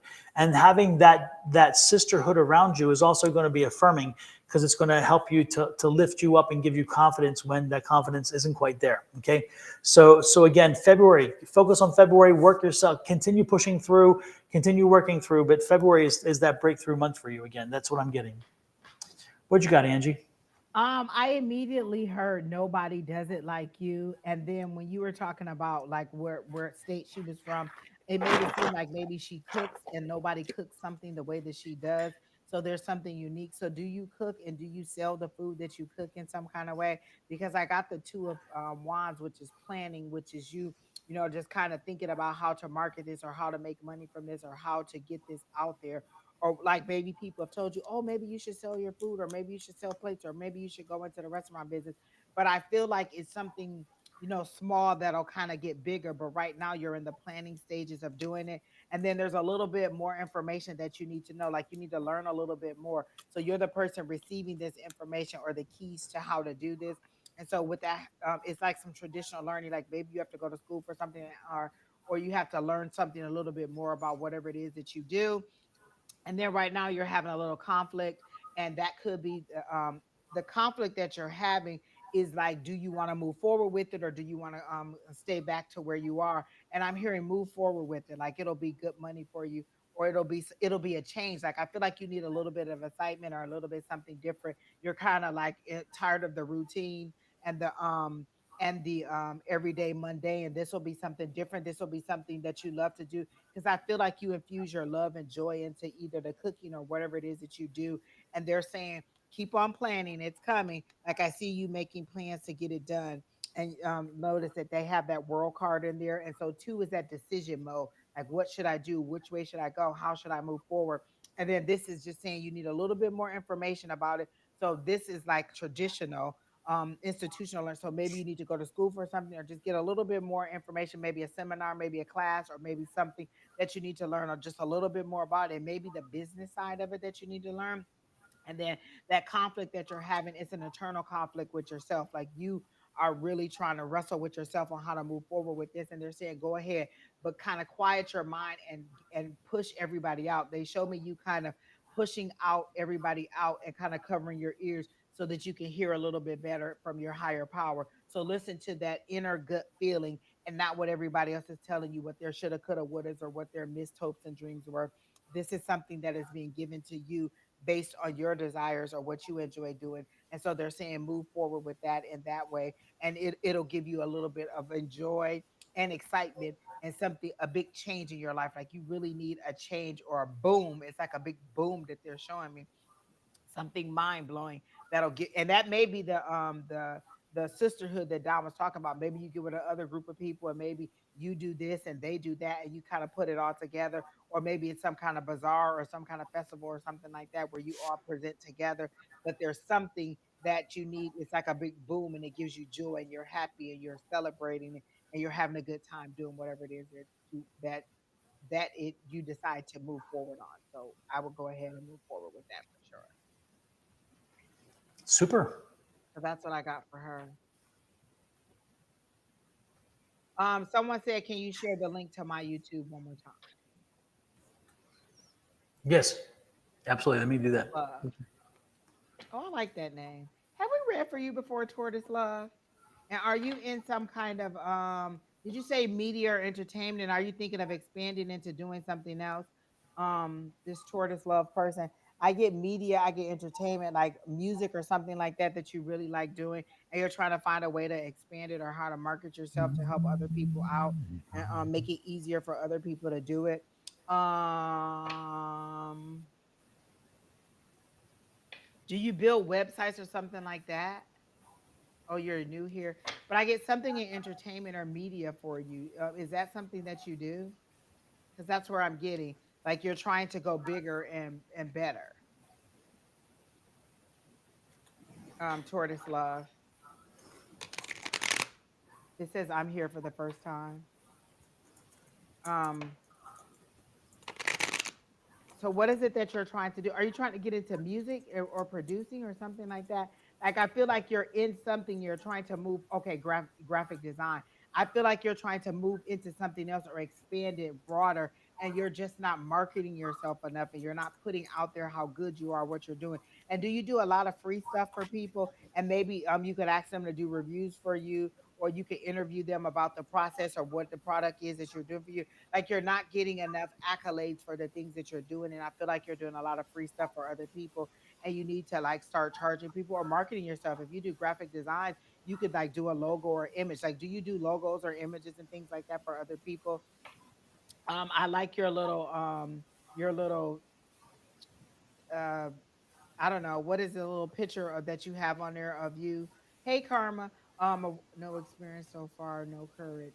But I'm getting like you can make logos for people or you can design stuff for people. You're just not marketing yourself, and that must be the thing. You just need a little bit more confidence in yourself and just kind of put it out there. Like even if you just display it, like, hey, I can design a logo for you, I can design a T-shirt for you, I can design something for you. Like a lot of people need graphic designers or people to make things for them that they don't know how to do or they don't want to do. Like even oh, he says he does I get a male energy, logos, websites. I don't know what voucher is, but gifts and all that stuff. Yeah, you're just not marketing for yourself for people to get out there. Don, are you still into doing the tarot cards and you want somebody to like design that or do that for you? Like that could be oh, or or are you doing the AI version? Are you still doing Doing the AI version. the AI version of it? Yeah. So there's a lot of things that you could do to get people, or you could teach people how to incorporate the AI and do that stuff and do it on their own, or do it for them using the AI. But just you're not marketing yourself enough in order to make money. Because I see they're showing me one of those what is those little guns that shoot the money out, and that's just and it's the universe spraying money on you, but you don't have the confidence to step out there. Like you don't, like you're not confident in your work. Like you're afraid that if somebody, like if you do it for somebody, what if they don't like it, or what if they pick it apart, or what if they say this, or what is it? But what if they love it and they recommend you to somebody else and to somebody else? Like I see that you could be making good money off of it, doing something that you love, and you're really creative and you're really passionate about it. Like when you get into it, you just haven't been marketing yourself or putting it out there. Even if you just post it like on your Instagram or whatever, for people to see some of the things that you've created, like this is a logo that I created, or this is a website that I created, or these are the things that I could do just so people could see it and then like maybe give you feedback or reviews. You can make good money on it. But they're saying just get out there and have the confidence to do it.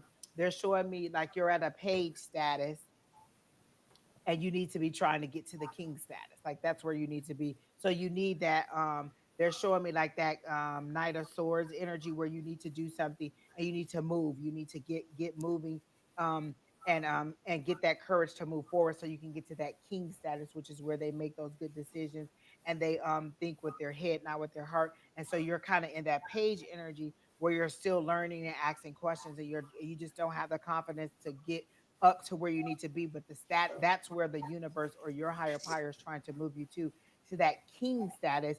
But you need that night movement to move you forward, and you haven't quite gotten there.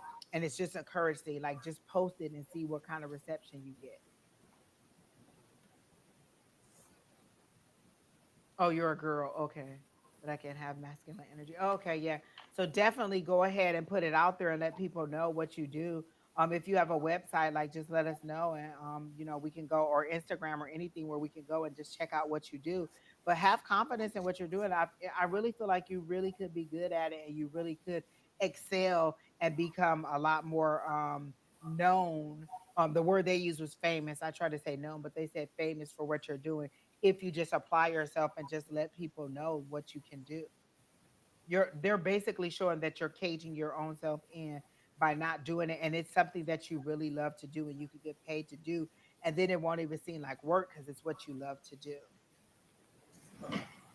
She says she started working on her web and okay, so go ahead and move forward, but in 2024 you can have a much greater um span or people could know you a lot more if you just kind of put it out there and you don't really have to advertise your services. Just put out there what you've done and people will contact you, because I've contacted people and be like, hey, did you do this or can you do this for me, and they'll be able to do it for you. So just know that you can do that too.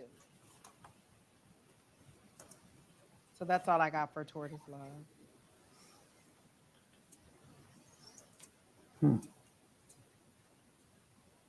It's interesting. I don't know. I wasn't really picking up energy for tortoise love, so I'm going to draw on cards and see if that will stimulate something. It I is get a time for them to start strong something new. energy. Yeah. That's the Ace of Pentacles. Time to do something new, which is what Angie was telling you about. Time to get moving on some new way of doing things because there's money sitting on the table.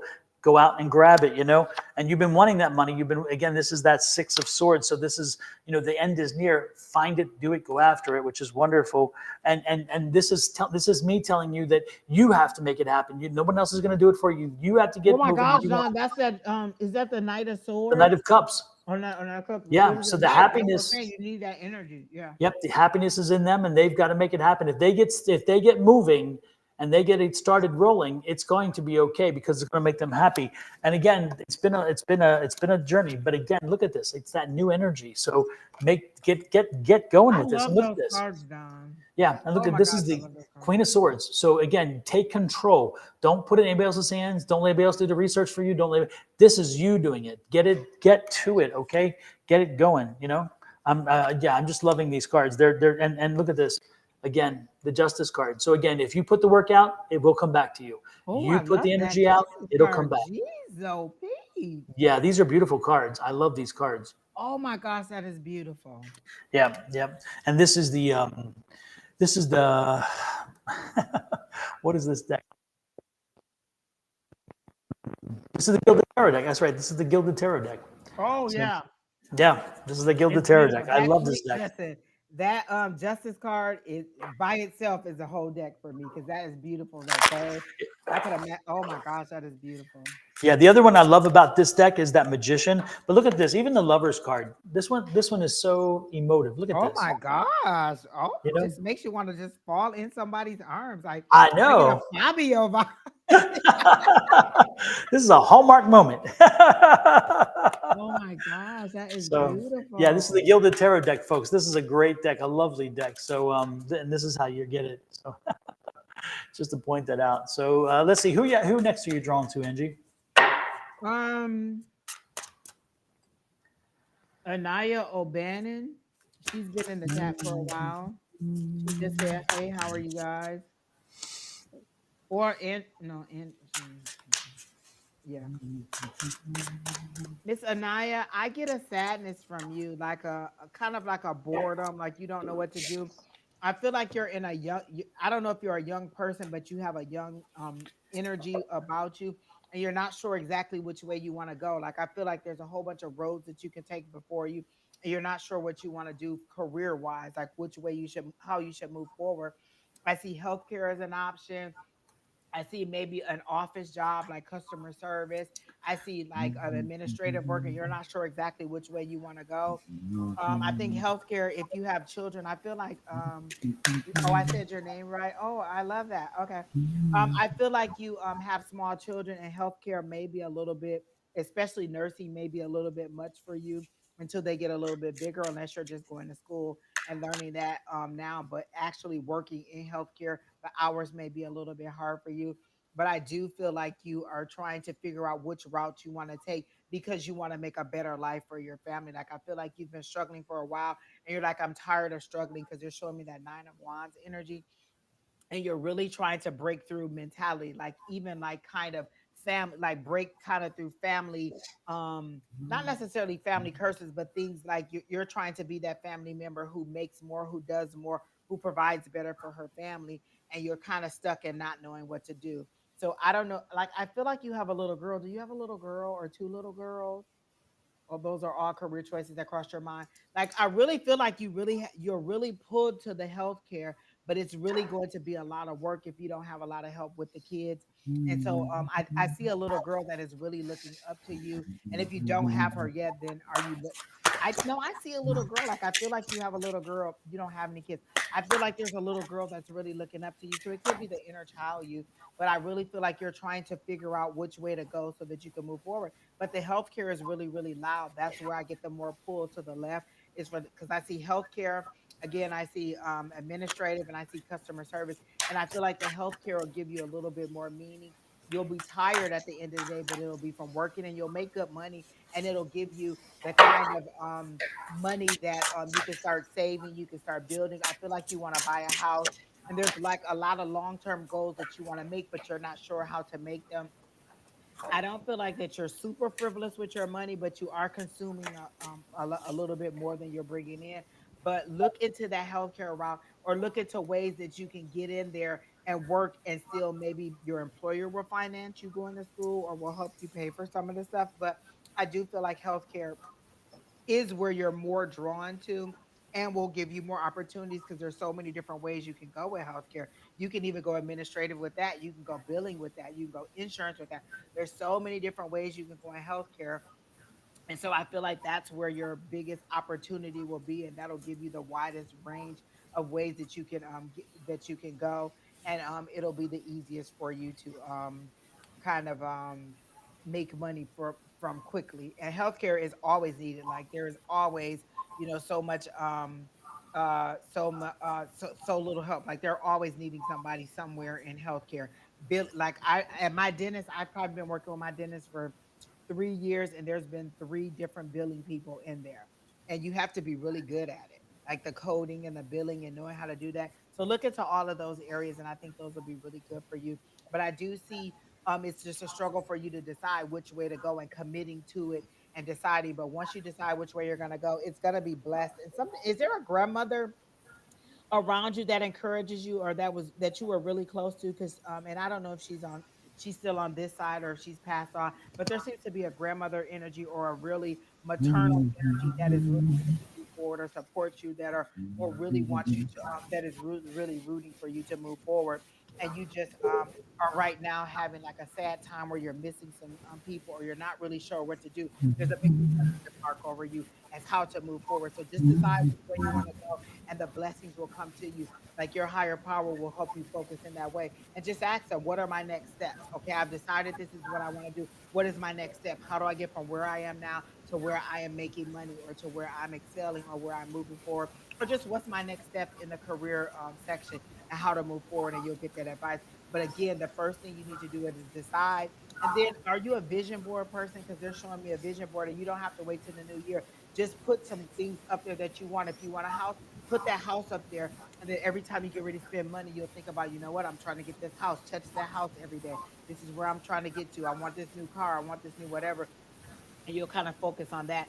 And maybe you won't, you'll be a little less spending wise and a little bit more saving wise. But they're saying put a board up of the things that you want, even if it's to travel, even if it's, to go to school, whatever it is. Just make a little vision board, and you can do it in a book if you don't want everybody to see what it is that you're doing, and set it in there and get yourself ready mentally for 2024 to have a whole totally different mindset.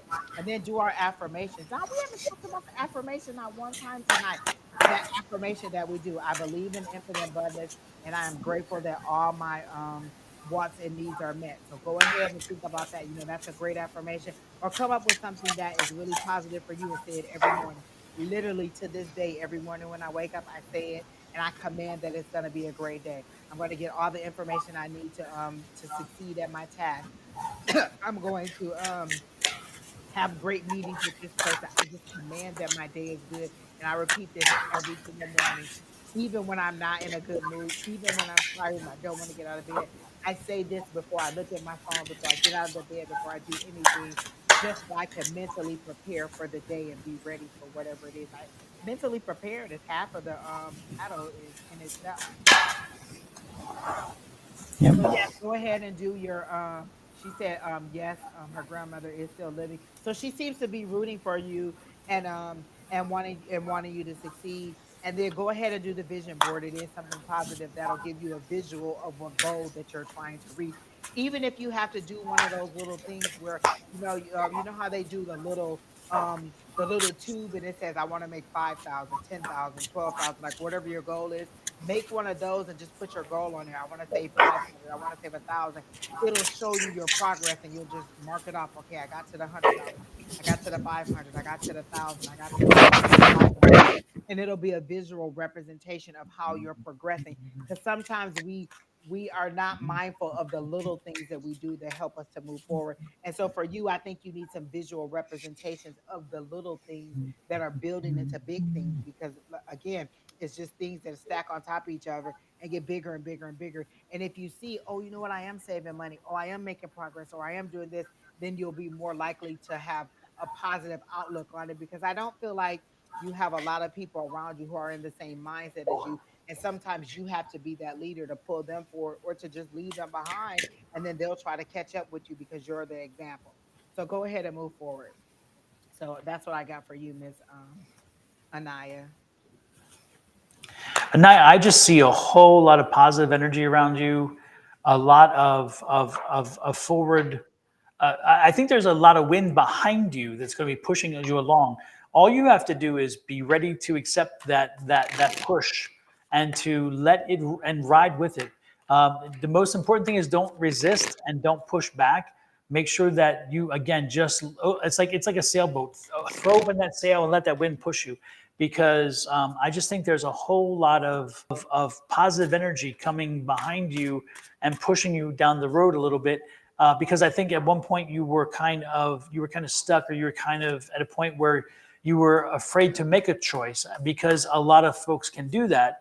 And the reality is I always tell folks over and over again, just make a choice and get moving. If you're in the wrong direction, you can do a turnaround, you can do whatever. But if you're not moving, then you're falling behind. So again, take your feet from being planted firmly in the ground, let them fly free, and let yourself be taken with the momentum. Because again, spirit is on your side, energy is on your side. Let this take you. Be open to education, be open to learning any and everything you can. Also, do not be rooted so deeply into one specific education direction or one specific direction, because as you move along, I see that there will be changes. And if you're open to the changes, they will pull you into the area that you really will find yourself being drawn, and it will pay off in a big way. So again, don't put any structures and blocks on your brain and on your mind saying, I can't do this, I won't do this, I can't. No, let it totally be free, and then let it flow. And when you need to again change course, let the flow take you there. And you will see that if you don't fight that energy and instead you embrace it, you're going to find yourself delivered in a good place. I think by next May, you're going to be looking back and you're going to think that you're slightly different. The world has kind of changed for you. It didn't change for you. It's just that you opened up to it. Know that, again, you are the key. Don't, it's not spirit. It's nothing else. It's there helping you, but you are the key. So open yourself up, let yourself flow. Making that decision. I feel like once she just sets her mind to something, they'll propel it. Like they'll put the magic on it. They'll put the extra on it. You just have to decide. They just need to know what it is that you want so they can move it forward. Stop asking for it and just decide on what it is that you want, and then they'll move it forward. You don't have to ask for it. It's already given to you. I feel like you're a religious person, and what they say, it's already done. Everything is yours. You just have to have it. A lot of the podcasts that I'm looking for is like everything is now. Like we don't understand that everything is happening all at the same time. All of our future, all the things that we see as a future or the past, they're saying it's all happening right now. It's just in you pulling it into your reality at this point and receiving it as your now instead of as your future or instead of as something that's far away. Just pulling it in because everything is already given to you. You just have to decide to accept it or receive it, and just go ahead and make that decision and just move forward. Because if you're indecisive, how is your higher power going to help you? They don't know which way. Well, they know what you truly want, but if you're not ready to move forward with it, it's just going to be like kind of um giving somebody keys to a car and they're not ready to drive. Like my friend's daughter, her grandmother has a car for her. It's all ready for her, but she's afraid to drive. And so basically she just has a car sitting there that she can't drive, but it's there for her and she's just not ready for it. So at this point, you have to decide that you're ready to move forward and allow your higher power to help you out.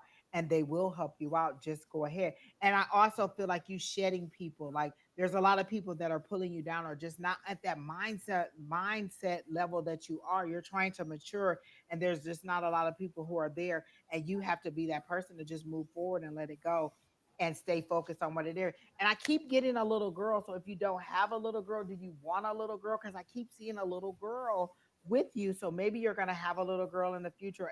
And it doesn't have to be anytime now, but I do see a little girl looking up to you, with a little ponytail on top of her head. And she's just with you. So it's either you want a little girl or maybe you're going to have one in the future. And I don't feel like it's the inner child I feel like it's a little girl that you're going to have in the future or maybe that you want, but I do see a little girl for you or with you. And who is Claudine? Do you know a Claudine? Because I'm hearing the name Claudine. Does that register with you? Does that ring a bell with you? Someone named Claudine. Is it an aunt? Is it a cousin? Is it a sister, a mother? I don't get the mother sister, but it's like there's somebody named Claudine. Is she on this side, or do you know a Claudine that has passed over? Because Claudine is an energy that just I'm getting her name overwhelming me at this point. Do you have a Claudine? Do you know of a Claudine? Do you remember a Claudine? No, I'm not sure. Okay, think about it, and there's an energy about Or her. any kind of version of that, Geraldine, Claudia. Claudia, like any Mhm. derivative of that. That's because we don't always hear it exactly the way, so sometimes it sounds like. So is there anything close to that? Exactly. Geraldine, Claudia. Yeah, and yeah, because I'm getting the strong. This is and I get an auntie energy too, like not necessarily a mom, but an auntie, like a very strong auntie energy. yeah, because I'm this. I think this person is on the other side. They're not here, and I think it's one of her family members who've crossed over that protect her and help her. And so she again, the aunt's saying that she kind of she's hesitant. She's hesitant, and she's like she needs to again back to what we're saying. She needs to let it be, let it go free, move free. And I'm getting something about a casserole or a dish that somebody would make in like a Pyrex pan or something like that. Like there's a dish or something that you like that this person will cook, or maybe that your grandmother cooked. So there's something about a dish that somebody cooks for you that you like, and this person may be attached to that dish or may have something to do with that. But when he started talking about the Claudine person, I definitely got like somebody cooking, and there was a dish that they were presenting, like a casserole or something, in like a Pyrex glass dish, cooking dish. Yeah, and sometimes we're so into our moment in our heads and the situation that we overlook things that we probably would remember otherwise. But it's like our focus is one way, and we don't see that until afterwards. A lady today sent me, after we'd off the air, a lady sent me something because I was seeing a boy and a girl, and it was like a child energy. And then she said afterwards, she's like, oh, I lost two grandchildren at birth, and they were twins, boy and girl. And so, but her mind wasn't thinking that. She was already in a different direction. So her mind wasn't thinking about that, what had happened in the past. Anaya, are you crying a lot at night? Because I get tears and I get a little bit of sadness. Like you're not hopeless and giving up, but you're tired of the struggle. And because I get really emotional and want to cry. And so they're saying, like, wipe your tears and know that you are like your higher power is trying to help you, but you have to be ready for the help. Like you can't complain that you're sad and then not want to take any action. You know what I'm saying? Faith without works. You have to also, you're praying, but you also have to be ready to move. Look, when I move, you move. When you say you want something, they're ready to move. Are you ready to move? And so what they're saying is be ready to move. And so because I'm hearing like wipe your tears. You're in this space because of your inaction. So they really want you to move forward. Okay, because I'm seeing tears at night and just kind of, you're just kind of sitting and then there's just tears falling. And you're just not understanding the situation and you wanted to move forward. But they're saying, just kind of tap into that energy and you can release that. This is the new moon. It's, oh my gosh, and it's retrograde. So don't let that person come back. Like, remember why you broke up with this person and steer clear of this person during the retrograde. You have 3 weeks. The retrograde started today. Was it today, Don? I think it started the Yes, retrograde I think it and is. 3 weeks forward. So be mindful of exes trying to come back, but kind of tap into the and find things that make you happy. Like a lot of times I'm really big into the Twilight movies and my daughter's into it now. The other day she said she just sat and watched all the Twilight movies, the whole little chapters of all of them. So find something that gives you joy or makes you happy, or even if it's just love things that you want to watch, but that gives you joy and makes you feel good and raises your vibration, because that'll help you to kind of get out of that sadness too. So just go ahead and try to find things that make you happy. Laughter always makes me feel better. Listen, a good comedy will make me laugh anytime and will make me definitely do the movies and find something that, and then find your empowerment song. Like a lot of times I'll just have to listen to an empowerment song. Right now, that Renaissance Beyonce is really speaking to me. And sometimes every morning I'll just put it on and just to hear her say, these MFs can't stop me. And just to know, you know what I'm saying? That's that empowerment. These people can't stop me no matter what they say, no matter what they do, no matter how they try to down her, no matter how much they talk junk about her and try to, throw dirt on her name. None of them can stop her. She's still excelling. So find your empowerment song, or that song that gives you that motivation to get up and move forward. And some days it'll be just so stressful at work and I'll turn that song on and I'll just power through and be like, you know what, I'm going to do this and I'm going to make it forward. I'm going to send this email and let you know all the things that need to be fixed. We're either going to work through it or we're just going to be at a gridlock. But at least I have the empowerment to move forward. So find that empowerment for yourself and move forward. And that song, whatever it is, it could be anything. Listen, I found joy in all kinds of songs. God, I Get It by Michelle, by K Michelle. That was a song. And one day I was just like, oh my gosh, God, I totally get it. That was a good song for me. And then there's just other songs that you can find that are very motivating. So find an artist that you like and just kind of pour into it and allow them to pour into you and to give you that word. And it could just be whatever it is that appeals to you. And it could be something different every day. So find that music, find that movie, and find that joy. And we just had a new And just moon, didn't that. we? Yesterday? Mhm. Didn't we have just a new Oh, moon new yesterday? moon. Yep.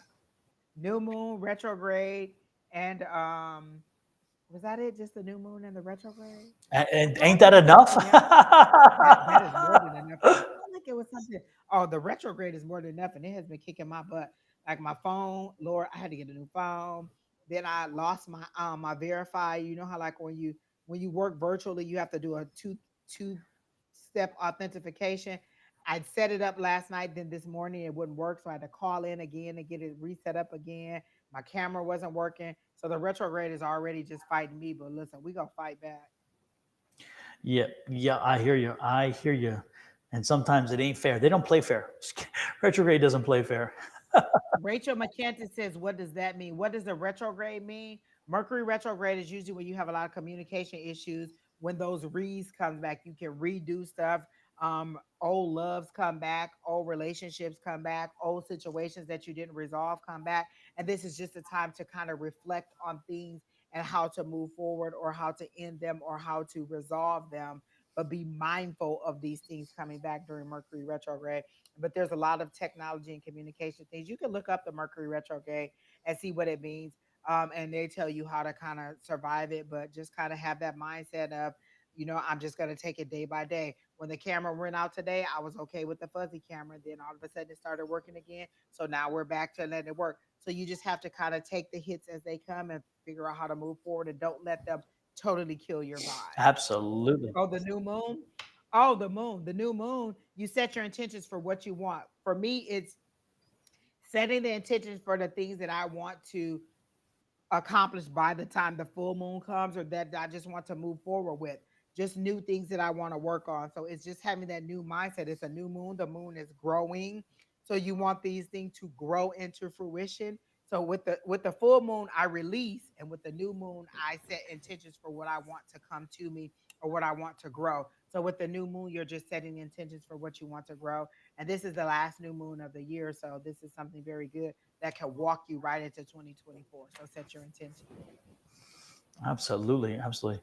So who You're welcome, Anaya. is next on the well, there is no list. Who are we next drawn That to? Matthew person, I don't know if he ever asked a question, but he's been in here a good little minute too.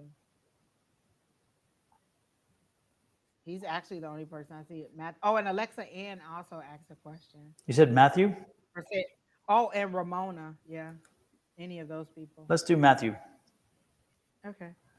All right, Matthew. Let me see what I get. I immediately heard build a bridge, don't tear it down. And they showed me like you walking on one of those kind of suspension bridges, and it kind of be, but it's in a kid's kind of tree house. So I feel like this is an immature energy. And whatever it is that you're bickering over, because they're showing me the Five of Wands, it's kind of an immature energy. And they should build a bridge, not tear it down. Like don't go through stomping on the bridge and knocking the boards out and tearing the bridge down. They're saying build a bridge. It'll be easier for you to get to the other side. And they're showing it to me like in a child's treehouse or in a child's playground. So this is an immature energy for me, or something that you need to mature in and have another perspective or another way of thinking. They're showing me somebody changing their perspective or changing the just kind of turning their head and seeing it from the other person's point of view. And they're saying just build a bridge instead of trying to tear it down or get your point across so much. And so they're saying, just kind of get in the energy of peace and resolution instead of trying to prove your point so much, is how they're making it seem to me. um Let me see what else I'm getting for you.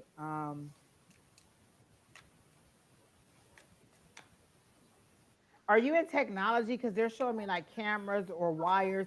And when they show me things like that, it's kind of like a technology thing, or is that something you want to get into? Because they're showing me the Knight of Wands, and that's passion, that's creativity. Like I feel like you're trying to get into something, or you're trying to move forward on a project. Because I really heard something about project or something like that. So I really feel like you're trying to get into a project or make something move forward.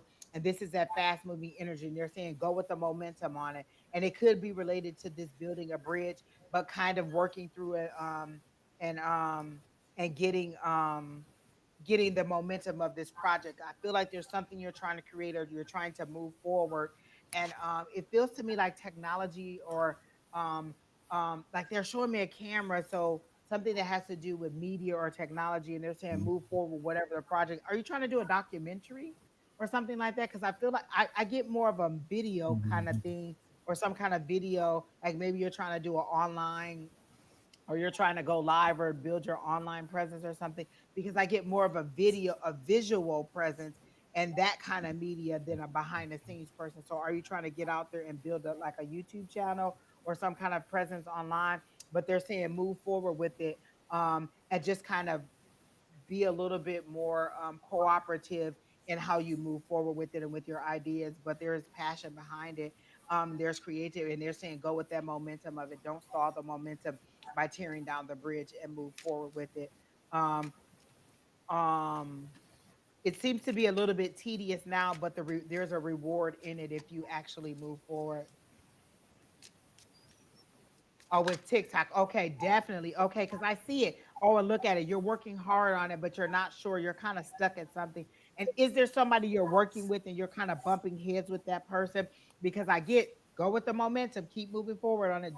Don't let anything slow you down. Keep moving forward with whatever it is that you're doing, and you're working hard on it because I'm getting that 8 of Pentacles, and it's gonna pay off for you. That's you working on your skills and being patient and moving forward with it.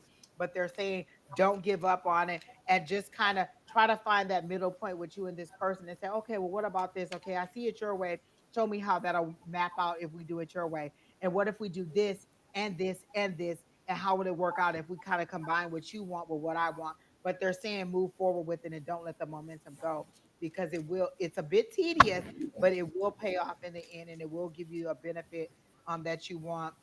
That independent wealth. I like that 9 of Pentacles for you because that's that independent wealth. That's that fulfillment coming for you. A 9 for me is that personal growth and that personal reward. And so I always like this lady of leisure because that's where she has more than enough. She has all the money she needs, and this is all her things growing. There's all this lush growth in the back.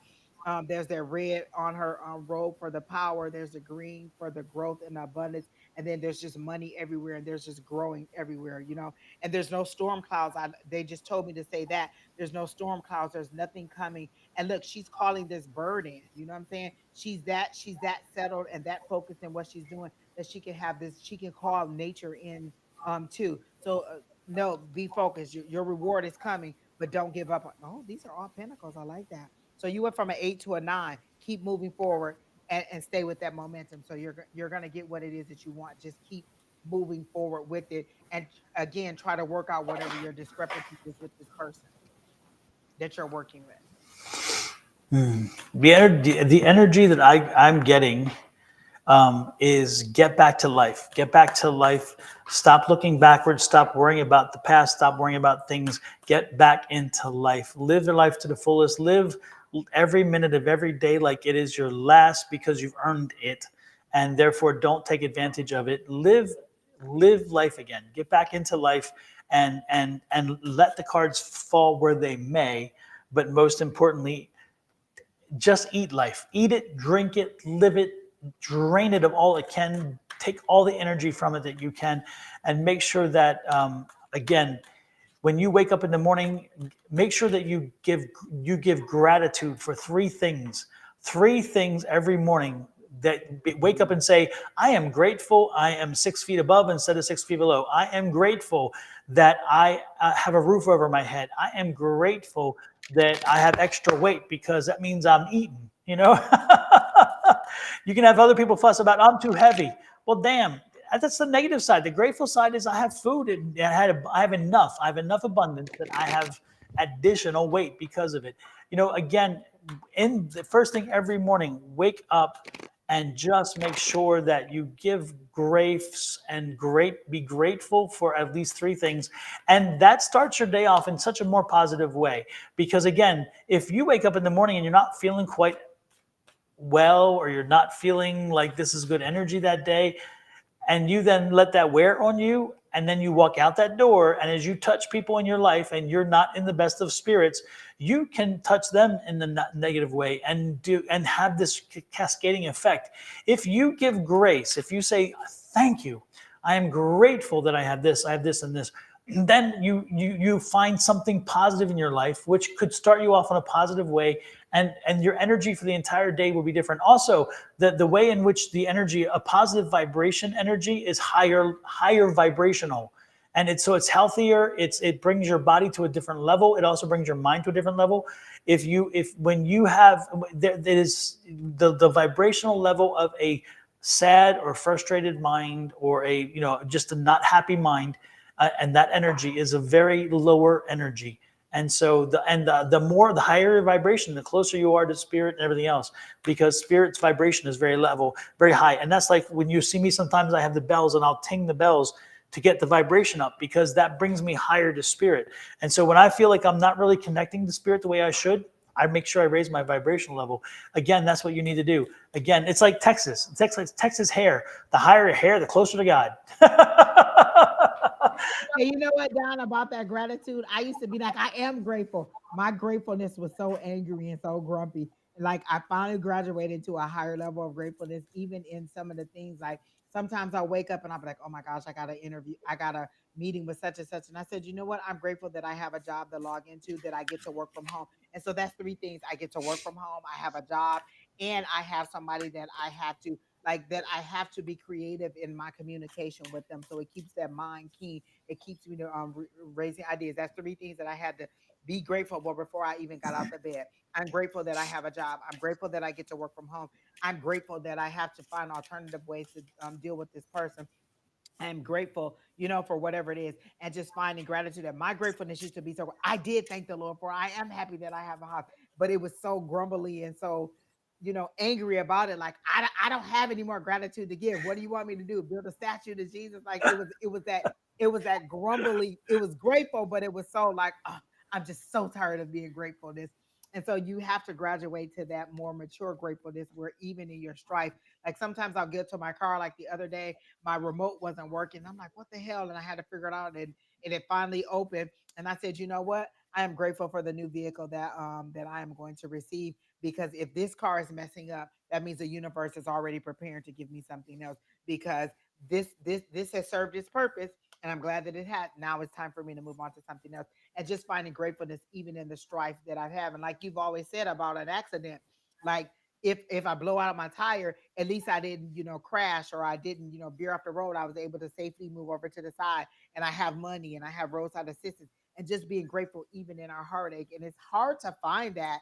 And it took me years to get out of that grumbly, angry gratefulness into a more mature, okay, I'm just going to be happy about the fact that I can weather through this situation.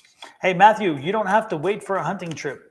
I mean, and one is coming. I do still believe that. I still see that. I still feel that hunting trip is coming, because I think there's something about that experience. But you don't have to wait for it. You can make it happen. Again, you don't have to sit and wait for things to come to you. I'm telling you to go out and take life by the horn. I'm telling you to say, you know what? I am no longer a passenger. I'm a driver. I'm driving my life. I'm driving I'm going to my destination. I'm driving to my destination. So you can plan your own trip, hunting trip. Call a few friends, say, hey, look, let's go do hunting. If you don't usually shoot, if you're not somebody who does shooting, then take something else. Take a bow and arrow and do some bow and arrow hunting. There's many things you can do. Hunting is not just take a camera and get some great wildlife shots. Hunt with a camera. I was just gonna say, Don, you don't have to be killing something when you go hunting. You could be hunting for anything. Like there's a lot of ways to hunt. Like you could be hunting for ideas. You could be hunting for, things out in nature. Just there's a lot of different ways to do hunting. And when he says, I'm waiting on a hunting trip, are you waiting for somebody to call you and say, come on, let's go kill an elk? No, you have to decide. I am hunting, but what am I hunting for? I'm hunting for a vehicle for my son.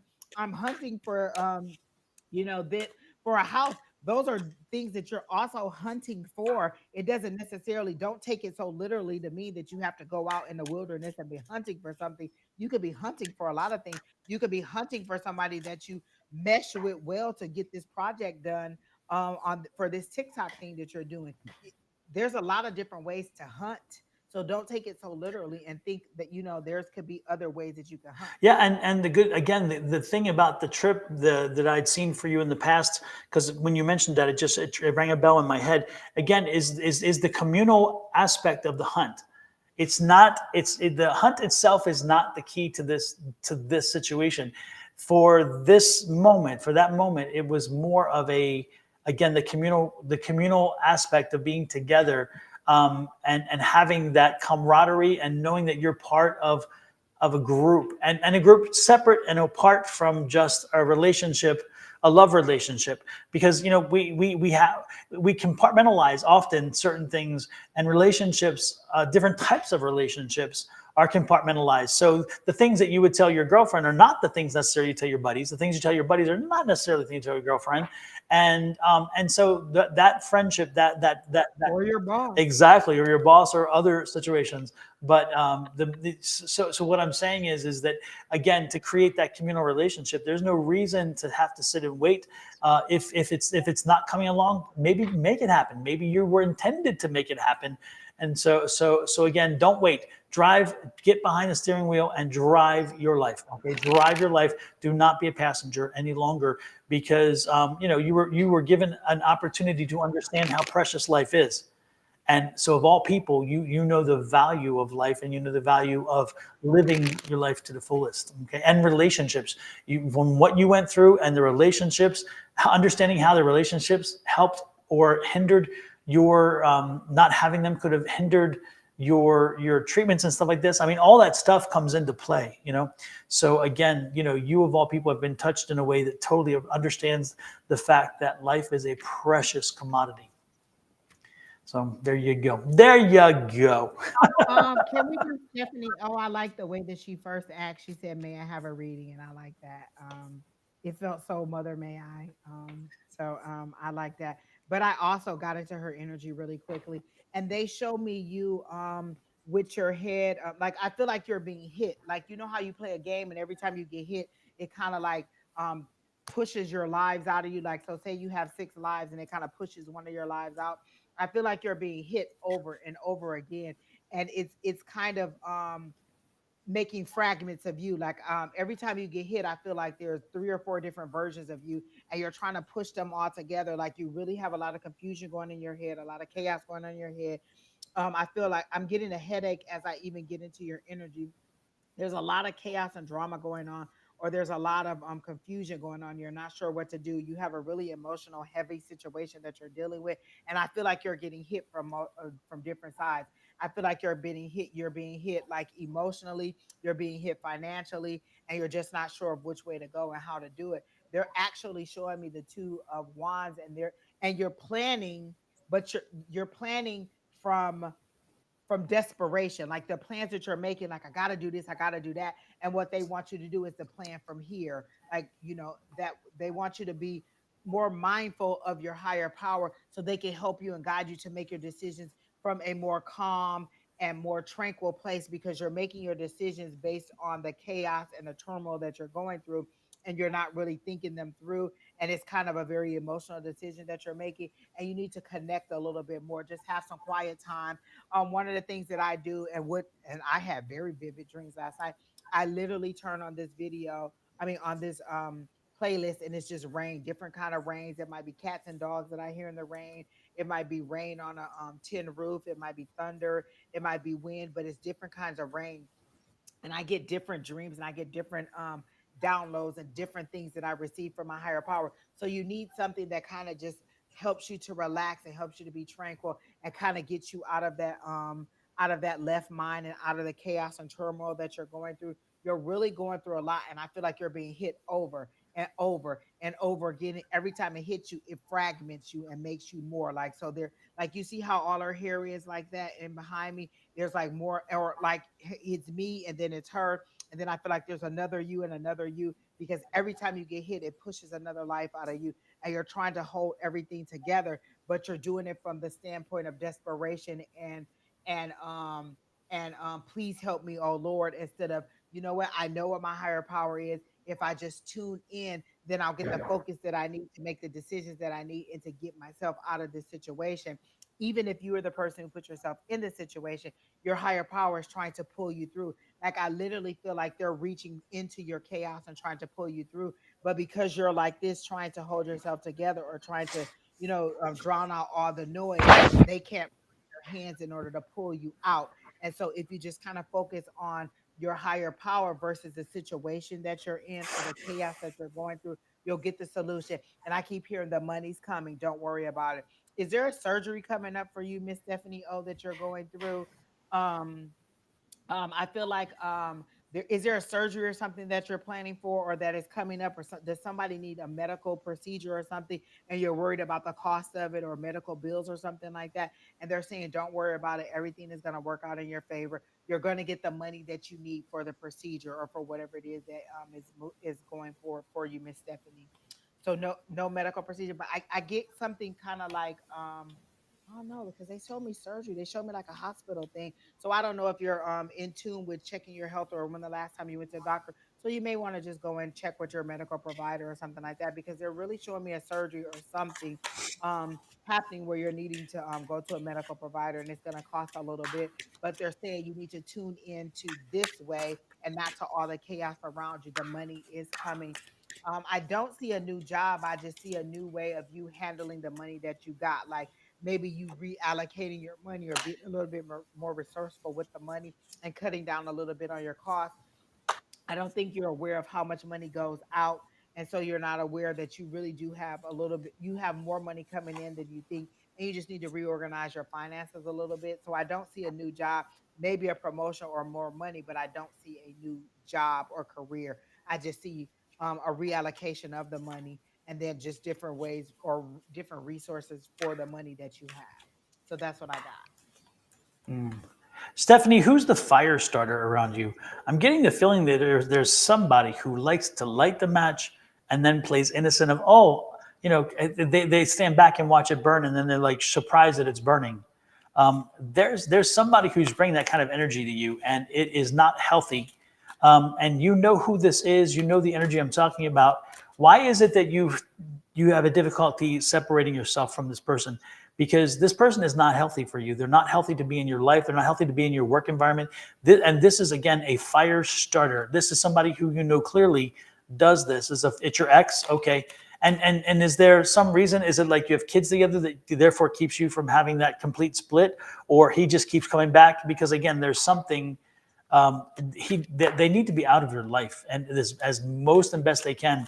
Because, and they know what they're doing, by the way. This is not somebody who does it unintentionally. This is somebody who does it and knows they're doing it. This is somebody who is malicious with this.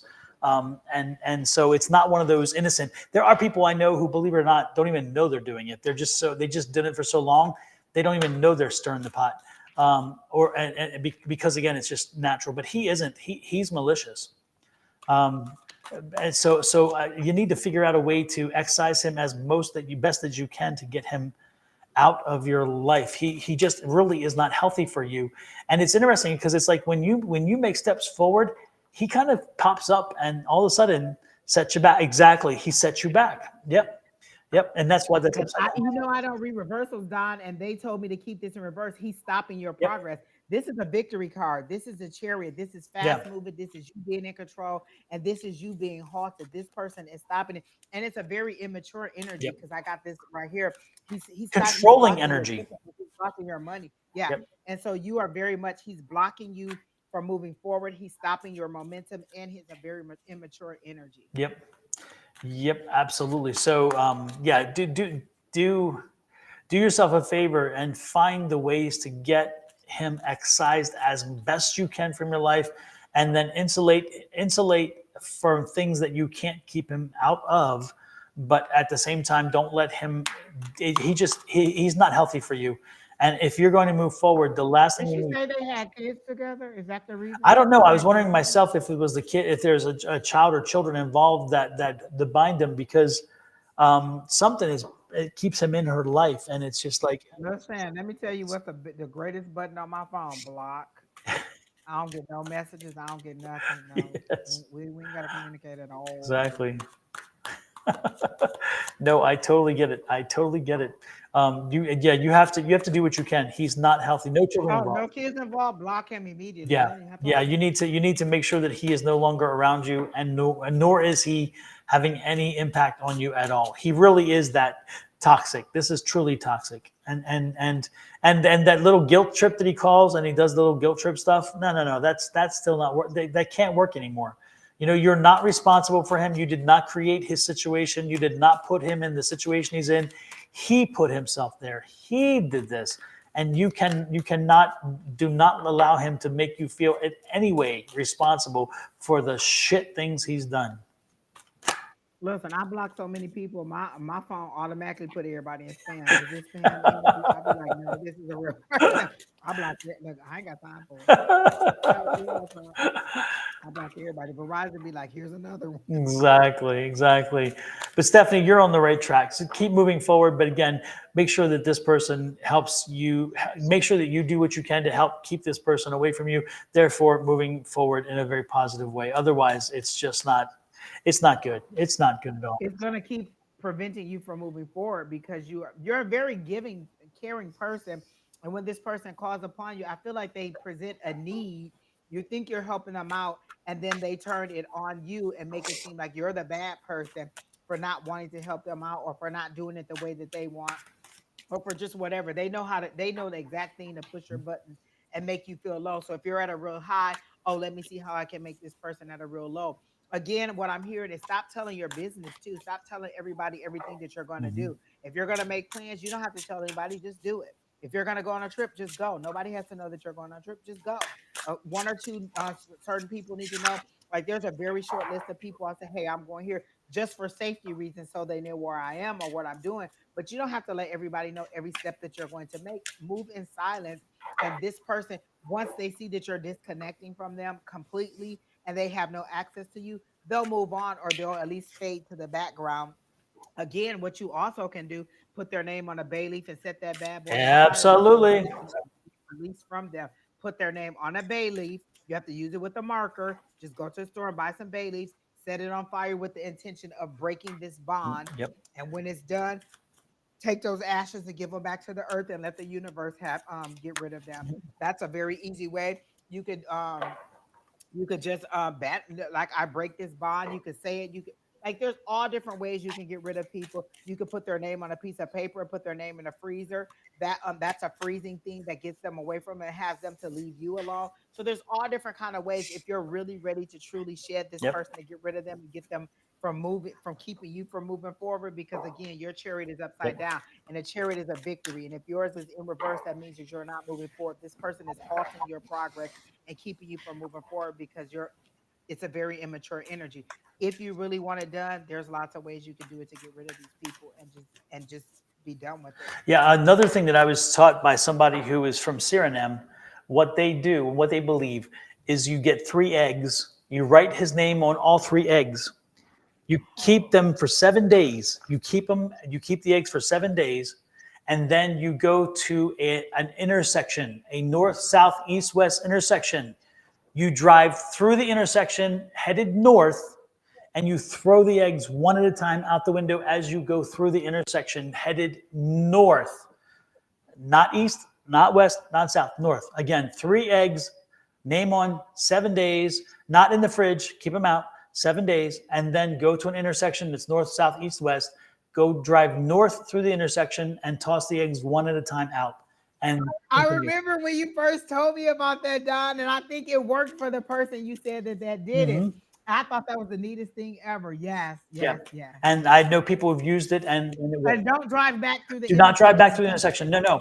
No matter what you do, move on. Do not go back through the intersection during that trip. Go on. And if you can, try to find an intersection that you usually would not drive through anyway. So therefore you don't even in the future, you don't have a chance of going through it. So go someplace that is again so unique that you probably will never drive through that intersection again if you can do it. Oh yeah, absolutely. Alexa, and this is tea. She thought this was wine. No, this is just a regular old cup. It's just tea. I'm trying to wind down. This is some tea to kind of help me wind down. It's peach tranquility tea. The 7 days, no. In 7 days, the eggs will not stink by then. They don't start stinking by 7 days. So you're good. You don't worry about the odor. And again, the easiest is probably the bay leaf. Just put it on the bay leaf. Set the intention. I want to break this bond. I want to break this connection. I want to release this person from whatever bonds or ties that we have. Set it on fire. Put it in something that can burn. I don't have my little thing with me, but I have a little dish that it can burn. then release those. And then I release these ashes back to the earth and allow the universe or your higher power to release that bomb for you. Just wait for it to happen. You can do it in a pot on the stove. You just because pots are. And I've done the freezing spell too. Yep. We used to have this little terrorist that used to come in here called Tarot, whatever he was. He used to come in Destroyer, here. Tarot Destroyer or something. Tarot Destroyer. He used to come in here and just spew all kinds of Nasty hate.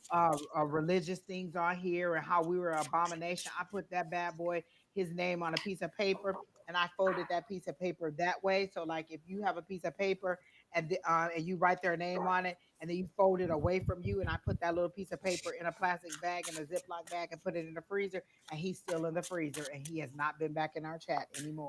Yep. Also, don't forget, one other thing that everybody should be doing every month, the first of every month, anytime, but I always say the first because it sticks in my head, because it's a benchmark time. Put that salt on that threshold of your door, on the front of your door, any door that you use for egress or entrance or exit, put some. And Don and I both have got confirmation that it works. Don went to New Orleans and saw it, and my grandmother used to do it all the time. She used to pour salt outside that door all the time. You put it through the doors that you walk through the most, and it'll keep negative energy out and negative people out. And sometimes people just don't come to your house anymore. But that'll let you know who doesn't belong there. Exactly. Yep. It is, and it costs you nothing. 2 cents. To put some salt, to do it. Believe me, it is money well spent. There's many ways in which you can do it. Also, Stephanie, you may, if you haven't gotten rid of bad energy, sage your house. Do a smudge. Do a smudge. You should be. Everybody should consider doing a smudge once a month and cleanse your house. Get that energy out. Every time one of us in our house is sick, like my niece was here this weekend and she was sick. She wasn't feeling well. When she left, I washed everything, all the sheets and everything that she used, and then I saged the whole area to get all the sickness and negative, like just to get the sickness out and the not necessarily negative energy, but just to get all that stale energy out. I sage. Sometimes I'll just sage after a lot of people have been in my house. Like if I have a lot of, and not necessarily that it's negative energy, just to get that energy out. I don't know what it is, but just to reabsorb. Like every morning, my grandmother will open her front door. She was that person, and I heard someone say, when you open that door, you let the stale energy out and you let the fresh air in, and it brings new energy into the house every morning. And I'm always cold. I don't care how cold I am. I come and I open my patio door just enough to let that cool air come in and circulate that air. And I light one of my incense, the new ones that I got from Don, the Dragon's Blood or whatever, because I love incense. I love the smell of it. And what did they used to say in the Bible? The aroma was pleasing to your higher power. So I love the smell of incense. So I'm always burning incense. So these are all little things that you can do just to change the energy in your own house. Exactly. You could get black obsidian. We're always talking about that. We're always talking about little crystals that can help you, that can change your energy, that can repel negative energy, that can absorb negative energy, that can bring in clarity. There's all kinds of things that you can do that'll just help you. And and it doesn't do anything to them. You're not harming them. Exactly. You're just keeping their negativity from you and helping to bring positivity to yourself. And burn some Palo Santo. Burn some Palo Santo, positive energy. It draws in positive energy. When you send away that negative with that salt or the smudging with the sage, once you saged, that gets rid of the negative. Oh, there you go. Selenite wand will do the same thing, baby. That selenite wand is strong. I love a selenite wand. And you know what? I need to put mine out in that next moon to go ahead and to clean it and recharge it, because I haven't put it out there in a while. But like the last time we had class the other day, I was so irritated with my phone. I said, y'all, let me go get my selenite wand. And I just took it and put it against my head to kind of absorb that negativity, because I was in such a bad mood. And I was just like, you know what, let me just, sometimes you'll just see me sitting here and I'll just be like, Lord, please absorb this negative energy, because I'm ready to just snap on somebody. But I love a selenite wand. I do. To absorb. Yeah, those things, folks, don't underestimate the power of the power of nature. These things are in nature. We're not talking about something that was created by this is nature. We're talking in natural things. Sage is natural. Palo Santo is natural. Salt, which was one of the key things to bring the continued life way back when, and now is pennies on a dollar. At one time, salt was expensive as gold. Salt was better than gold. It's amazing. So yeah, again, these things, just try them. And you know what? Our grandmothers, our mothers done it. If you were to talk to a few folks who've lived a long time, or who have folks who have shared the stories over time, and you tell them these things, they will not be surprised. They were like, well, of course. It's like, of course. Listen, I'm telling you, that salt, my grandmother used to put it outside her door and we never knew what it was. She never even told us, but you better not bother it. And she also used to put those little hot peppers out there too. I don't know what the peppers did because at the time, you know, she was a person who did things like that, but she was also a Bible reading person and we had to go to church every Sunday type person. So she was kind of in that in between on both sides of it, but she did all of that kind of stuff. She always burned candles. She was an oil person, putting the anointing oil on and things like that. These are all things in nature. We're not teaching you anything new. We're just teaching you what our ancestors used to use because all they had was nature and the moon and the sun and the planets and things like that. Yes, they did use the Trumi. You're right. They did payment. Salt was payment. Salt was a form of payment because, again, it was very rare, but very necessary. We need Salt of the earth. salt to exactly, and we need salt to survive. Our body requires it. If we have an abundance of it, is a problem. But again, we must have some. If you were to cut salt out of your diet, you would not survive. You need some salt in your diet. So yeah, it's a Y'all, good. that is so true because there was this lady, she was like dehydrated and she drank like several bottles of just regular water really, really fast. And she ended up dying. And they said that it's because she should have been drinking like Powerade or something like that because she needed the salt. She pretty much overly saturated her body with too much water and she didn't have enough salt. And she ended up dying. Her family was just like, I've never heard anything like that. And it was kind of weird for me when I read it, but they were saying sometimes you like maybe do a bottle of water and electrolyte Mhm. water. Like you need that balance. And she had overly absorbed too much water too fast. Like she drank Mhm. like 4 bottles of water really fast because she was so dehydrated. And what she needed was some of the salt too. So she kind of made her body toxic or whatever they were saying from the water and not having enough salt, and it threw her balance off, and she died. Well, I have a dear friend. His mother was at the doctor's, and the doctor said you need to be careful with salt. And so she took that and she cut salt out of her and her husband's diet, and they did not have salt in the diet. She made sure she was every. I mean, and it worked. I mean, she got rid of the salt. She started having memory issues, and then she had a stroke, and she had a lot, and the health issues. When they took her to the hospital, she was in a really bad way. They weren't sure that she was going to make it, and they're like, how does she not have salt in her system? And that was the thing, is she had effectively cut out the salt, not knowing But you too can't much. completely cut out the salt. And that's what happened. And so, she still has memory issues to this day. That it did not come back. The damage was done. And she's still having Wow. issues that are long, that will not change. She had a lot of things come back, but she has a lot of things that will not come back. And it was all due to the amount of salt that, I mean, she got rid of it. She didn't know any better. She thought, hey, yes, it makes sense. I'll just cut it out. If I don't need it, I'll cut it out. Well, yeah, but that wasn't the story. The story was you need it, but not in the copious amounts that you've been using. You need it in smaller amounts. But the doctor just Yeah. said, hey, cut it out. And so she said, I will. And she cut it out. And yeah, Yeah. she paid dearly. And so even to this day, she has issues, and it all goes back to the deficiency in salt. Crazy, Yeah. right? Yeah. Crazy. I mean, just all kinds of things. Like even just for me, like not like I'm a person that walks outside, and that vitamin D, you need that. Like it boosts my energy sometimes just going outside in nature and getting that vitamin D. And people will tell you, and mine had gotten so low, and she was like, you can't even walk outside enough. You can't eat enough. Things to get it. We need to get you back up to that level, and then you can proceed. But now I'm back out walking. I didn't even have any desire to go outside anymore, and so now I'm back out there walking. I'm doing everything I'm supposed to do. But that sunshine, sometimes I'll just be having a bad day or things will be kind of gridlocked at work. And I'll be like, you know what? Or I just worked really hard and I'll be like, you know what? Let me go outside for a walk. I'll go and have that little walk outside, get that fresh air, let that sunshine hit me. I come back in and I'm rejuvenated and I can finish the rest of my day. Do not ever discredit just how nature can just really help you and the things in nature. One of the people that I watched that does channeling, when they channel from their higher power or from whatever wherever they receive their information, they were saying every disease and illness that we have on earth, there is a cure for it. It doesn't have to be medical. There is something of the earth that will cure it. It's just in you finding that cure. Yes. And a lot of that information is just being withheld. Yep. Yep. Yep. Yep.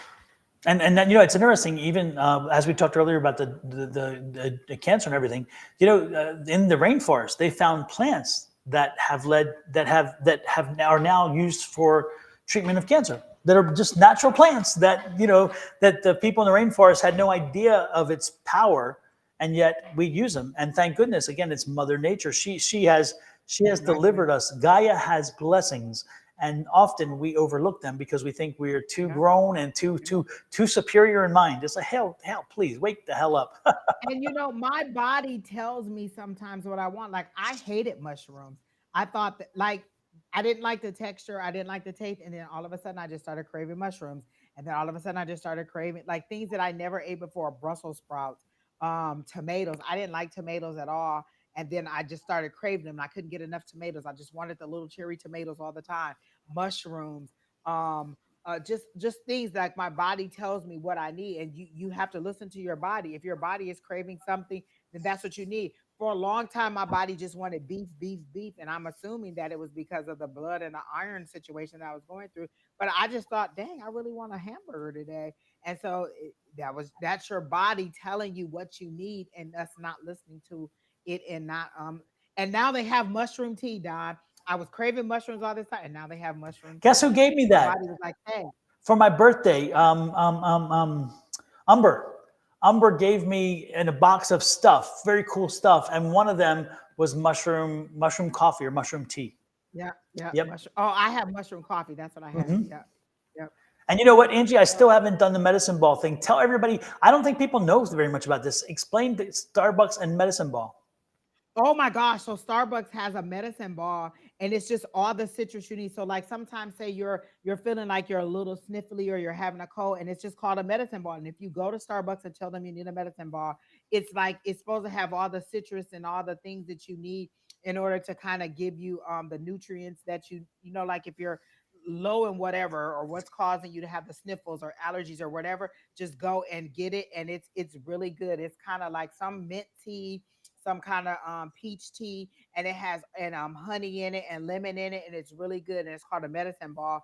And you go and get it, and like sometimes I'll be like, you know what, I'm kind of stuffy, or I'm kind of have a scratchy, itchy throat. Go and get that medicine ball or drink it, and you'll feel really good again. It gives you everything you need. I don't know what's in it aside from just what I just told you, but it's really, really good, and I get them all the time. I love a medicine ball from Starbucks, and I do a copycat at home too, Miss Linda. But I'll go to listen. I always tell people you can give me a Starbucks gift card anytime you want, because I will go to Starbucks and get a medicine ball. Some And that's what it's called. I think it's on the menu is like honey mint tea or something like that. But if you say medicine ball, they know what you mean. Yeah, somebody, I was in a few days ago and I ordered my drink. I wasn't sure what I wanted and I really didn't want this and that, but so I just said, I'll take this. And then as I started to pay, I heard this, somebody, the name, and they said medicine ball. And I'm like, yes, I remember. And I'm like, but it was too late. I couldn't change it. I felt guilty. Yep, I love a medicine ball. Especially in the winter, that's my thing. And that's how I discovered it. One day, somebody just put an ad. It was an ad on Facebook, and she was just holding her cup, and they were like, something, something medicine ball. And I was like, oh. And it used to be this other one that was called something else, citrus defender or something like that.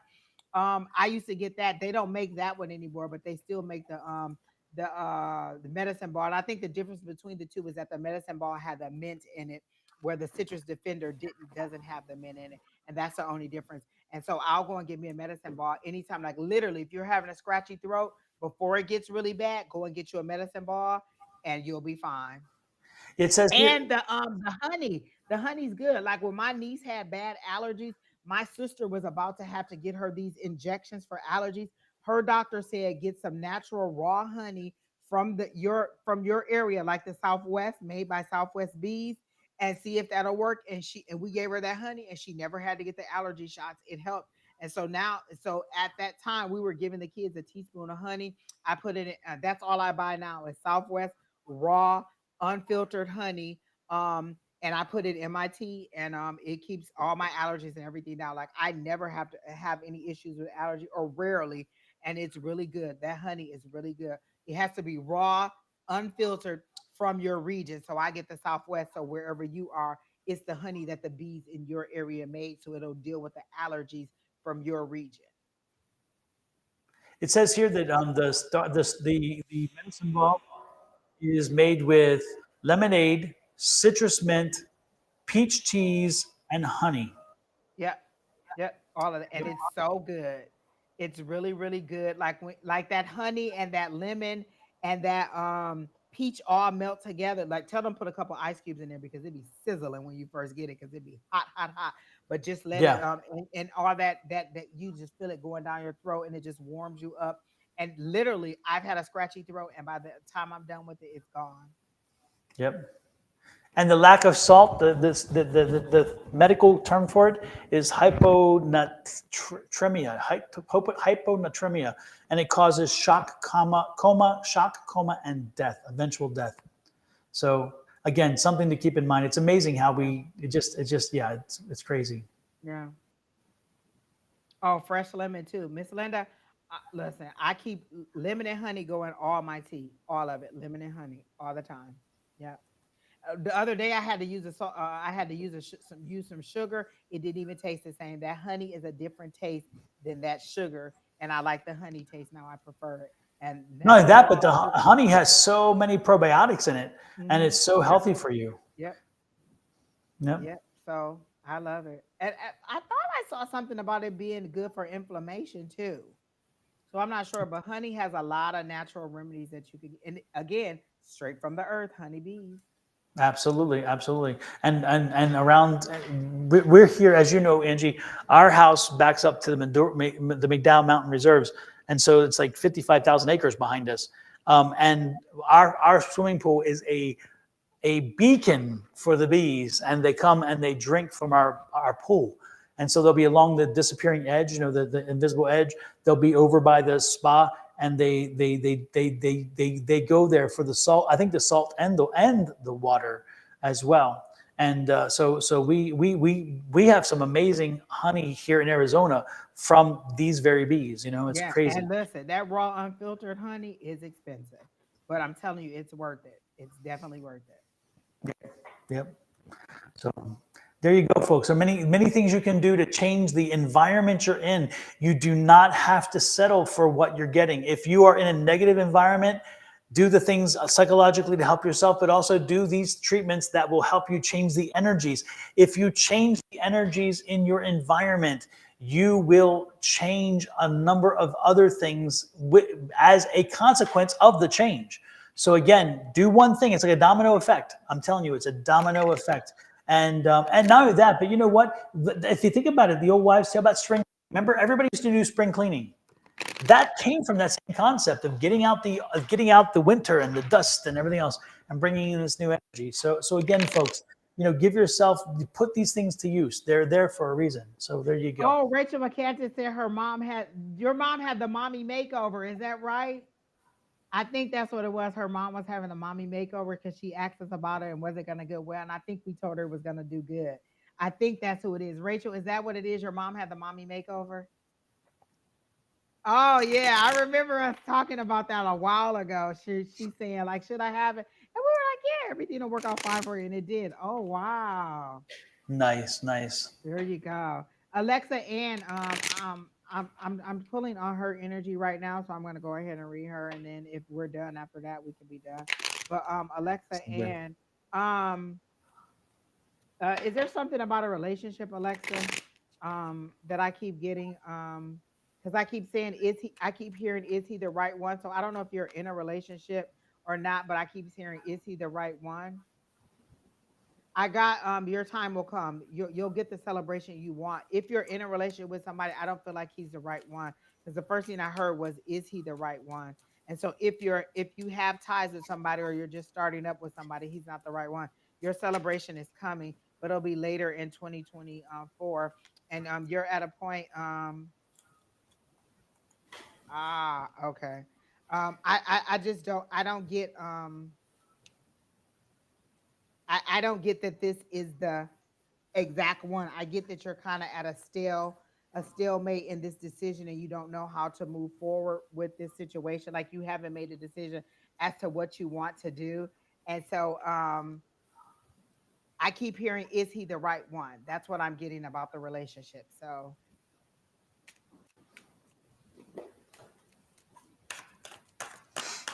there's a little conflict there, or there's something that is slowing you two down. And I got the 10 of Swords. So I don't know. Let me see what else I get for you.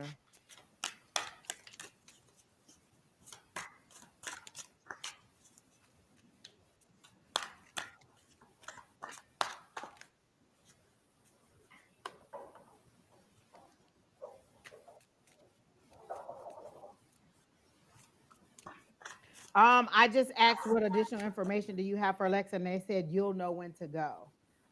You'll know when to go, and it'll lead to your 10 of Cups. Like it'll lead to that emotional fulfillment. I just really don't feel like this is your emotional fulfillment, and I don't know how. Like I get an 8. Is this like 8 years, 8 months, 8 weeks that you've been with this person?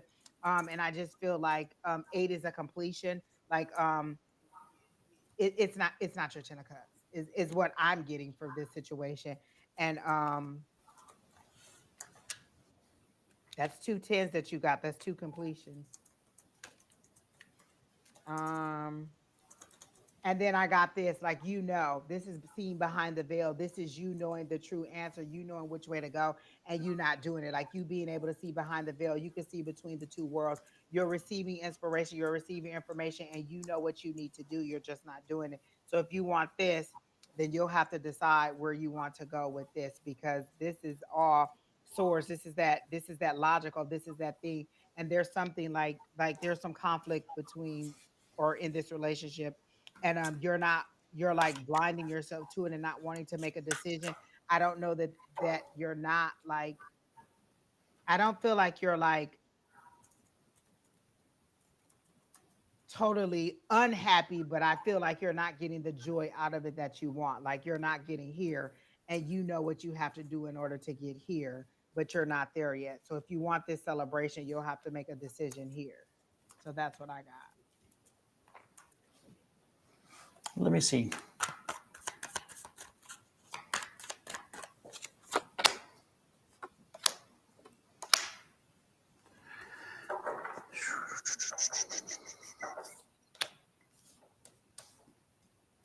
The one card that is strong with you right now is rest. You need some rest. You just need a break. You need to rest. You need to chill. Have you been on vacation in a while? Have you been out and away from where you usually are? Hey, Brenda, welcome in. Have you been out in a while? Because I feel like you need to get out and away. You need to take a break. You need to rest. You need a vacation. You need a weekend or something off. So I don't know if it's again, I don't know if you haven't been on a vacation in a while or something, not in years. Well, it's time, because you need to rest, and you need a recuperative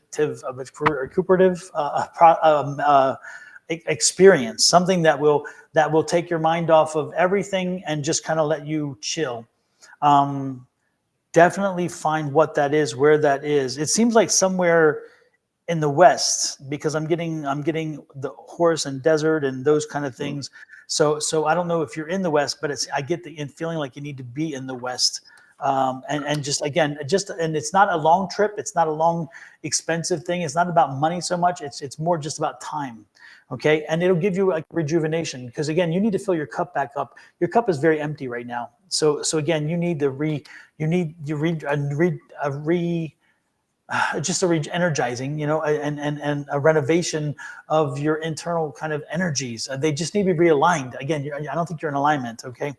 And you can't. You've got to make it happen. If you're going to do it, you've got to make it happen, okay? But there's the trip right there. See, you're looking at it. You know you want this. This is look at you. You're watching as the ship's going away. So you're like, I want to be on that ship. I need to be there. So again, give yourself a little vacation. Find yourself a chance vacation. And this is 3. I got 2 3s, a 3 and a 3. So I'm looking at March. Make sure that you try to get something, a trip by March, and maybe there will be a trip that comes up that you're you're invited to or something, but March. But I'm looking at definitely by March. Make sure that you've given yourself that break. Make sure you're doing something, and also do me a favor, look up the number, angel number 33, because that's also an important kind of convergence of those numbers. Okay. And I also got that 4 that she's holding on to something too tight. You got the 3 and I got the 4 of Pentacles. She's holding on to something too tight. Mm-hmm. And that 4 of Swords, so it's also another 4, 4 and 4. Oh, that's a lot of swords. Yep, there you go. Absolutely. At least this one is a completion. It looks painful, but it's a completion. Mm-hmm. Super. So hopefully that helped you, Alexa Ann. Maybe they gave you some direction there. I see I haven't changed that thing. Sorry. Are you trying to move, Alexa Ann? Are you trying to move somewhere? Because you said travel and I got moving. Like maybe she's trying to move or leave like her area or expand out to another area. But I got moving. I got the travel that you got, but a more permanent travel or a more permanent move. Is that something that you're thinking about doing? You're going to. So yeah, I get that. The moon will be good for you. I mean, the move will be good for you. It'll be a fresh start mentally. Like you have a lot that swords energy is all logic. That's all your mind. That's all your thoughts kind of swirling around in your head, and you're not sure exactly what to do and how to do it because you're overwhelmed with your thoughts, and you just kind of need to center yourself and focus on what is your joy, what will make you happy, and how you should move forward, and what has run its course and what needs to go on. What do you want to carry into 2024? And what do you want to leave behind? How do you want to start your 2024 on a high note, on a mediocre note, or on a low note? How do you want to move forward? And just decide what you want to do and how you want to do it. Or you can stay in this spot of indecision and chaos and keep that conflict in your head, but you're kind of going to keep getting these swords over and over and over. And this one just keeps coming up. Like this is you covering your eyes so you don't see. And the word that's usually on here is stalemate, indecision, indecisiveness. You're not moving forward and you're fighting the thoughts like you know what to do. And look at all that water in the background. It's emotional. And look at all that rocky terrain back there. And this is nighttime. This is you. This is a new moon. Look at this new moon that is coming in. So this is you not taking heed to the information that you already know that goes along with this. You deciding not to look at the information you know. You know what the decision is. You have the information behind the veil, but you're refusing to look at it, and it's just causing you to be in this 10 of swords, like you're unhappy, but you're Mm-hmm. holding on to something too tight that you need to let go of. And if you want to get here, you're going to have to make a decision here. And then your next card is that Chariot, and that's that moving. So I feel like you are ready to move, and it'll give you a fresh mental state on how to Yeah, move. and that water in tarot is fluctuation, it's change, it's movement, and so that fits. And you had the 2, and then I had the 3 of wands, was it? And the 3 of wands, of course, was water, the boat on the water. So we again, Yeah. both of us saw that water. Yeah. So it was that again, that movement, that trip. So And all these rocks in the water makes it hard to navigate. You're trying to go around yep, all them. That is one thing I heard somebody say. They said, look at all that rocky terrain and there are all those rocks in the water.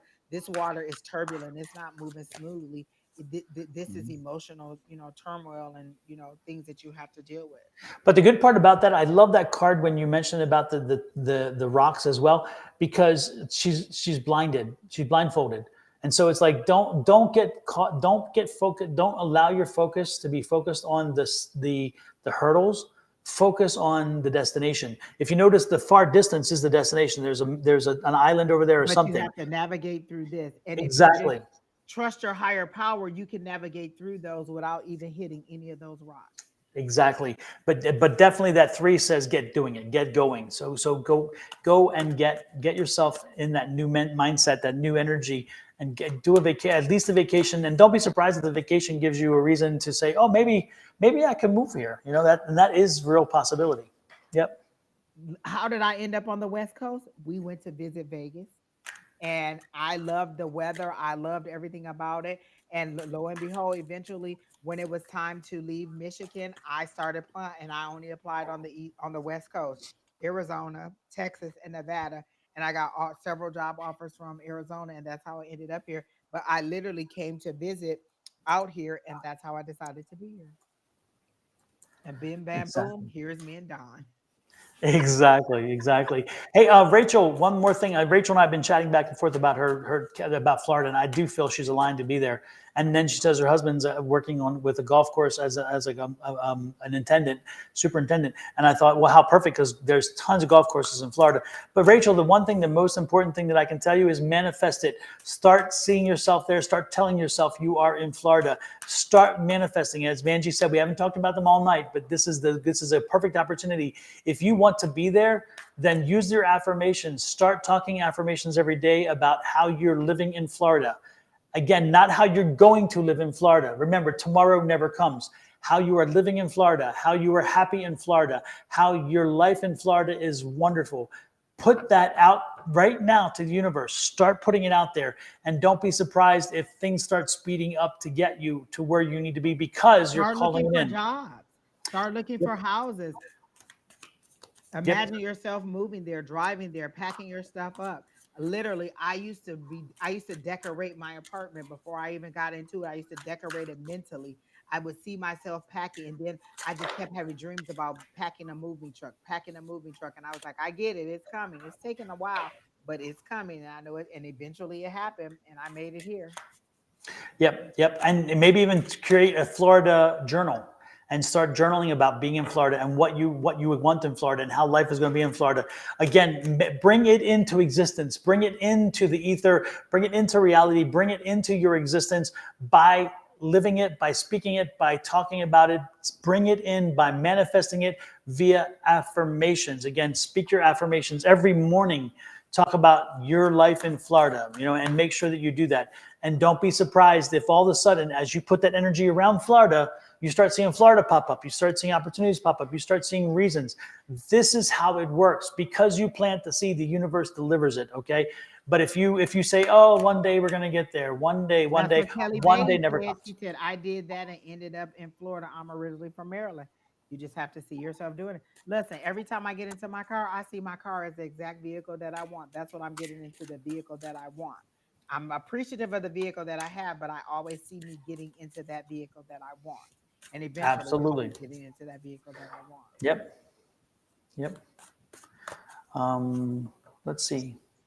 Well, I guess that's about it. That's I think we're about done. 3 hours, Don. It wasn't even heavy, though. It wasn't heavy. I like the energy that was in here tonight. It was a little bit. It wasn't a lot of desperation. It was a little bit. It was pretty positive, and a lot of people encouraging each other in the chat.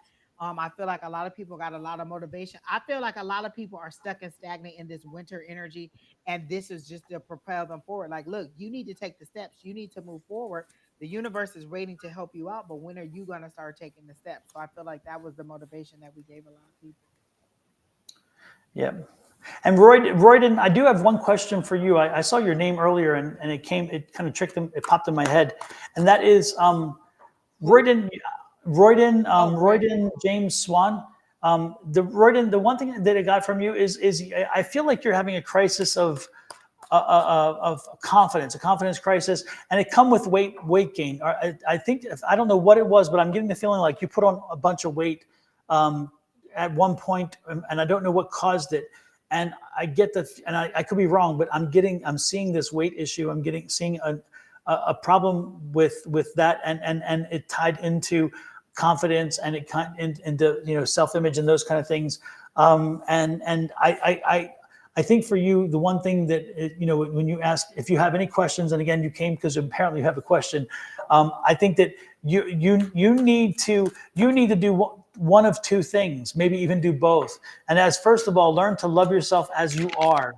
And in loving yourself as you are, you may wind up finding that impetus and finally the weight itself falling off, if that's what you want. But if you are somebody who again again, you have to accept yourself and be happy with yourself. Once you are, then if there's a correction necessary, it will take place. If correction is not necessary, then you'll be happy at the weight that you are. Because I do feel that the reason why you came here partly was wrapped up in weight, and partly wrapped up in an issue around how you feel about yourself, and how others kind of how you reflect how others feel, because it's in your head. And so sometimes if you're slighted, you're thinking maybe it's because I'm heavy or whatever. And sometimes it's not, but that's the first go-to. Oh my gosh, Don, do you know what movie just pitched? You ever seen the movie Hitch with Will Smith and the guy from gosh, what is the show? Um Leah Remini was on it. Oh, uh, They were the married. trash guy, the trash guy. He No, was a the guy who worked for the delivery service. Gosh, what is oh, he it? was a delivery driver. Okay, UPS or whatever. I thought he was a trash man, but yeah, you're King of Queens, King of Queens. King of him. So that guy and Will Smith did the movie Hitch, and that was his thing. He had low confidence, and he was really in love with this really with this socialite lady, this really famous lady, and he worked for her as a like an accountant or something. And he hired Hitch to help him like meet her and to get his self esteem up. And so that's the kind of movie that came up for me, is that you just lack a little bit of confidence Mhm. in your ability. But I get that you're really smart and you're really kind and kind of generous person. You just lack the confidence in yourself to see you in a way that would make other people see you in that way. It's kind of like a self-fulfilling prophet. You kind of see yourself that way, so other people see that way, because that's the energy you project. You don't project a positive energy, and so people don't see you that way. It's interesting too because I get from him this amazing kind of artistic energy, a very visionary energy, a very I see you doing, I see you working with AI, I see you working with images and imagery. I don't know if you're in media somehow or if you're in marketing or advertising. I just see you working with vibrant images, and I see you a breakthrough there. And I think you're stellar at that. I think you have an eye for that. Again, I think confidence, again, a confidence and a self-loathing, a little bit of self-loathing going on, because again, you put the weight on, and it happened so fast. It's like boom, it was there, and I wouldn't get tied down into that. I wouldn't. What I would do is focus on. I would set a focus and focus on something moving forward. If you do, it takes a moringa, by the way, go back to moringa. It takes a moringa, and don't be surprised if it speeds you up and gets you moving, doing things, which helps you to burn some extra weight. But don't be beaten down by that. Don't let that don't let that define you. Okay, that's the thing, is don't be defined by your body image. You know, most importantly, be the person that you are. You have so many gifts to offer somebody, so go with those gifts. And again, your talent is amazing. I get this visual. Hitch, Linda says. I guess that's the name of the movie, Hitch. Yeah, Hitch. That's what it was Yeah. called. Yes, Hitch. Yeah. So that's what I'm getting for you. So again, you have so much to offer.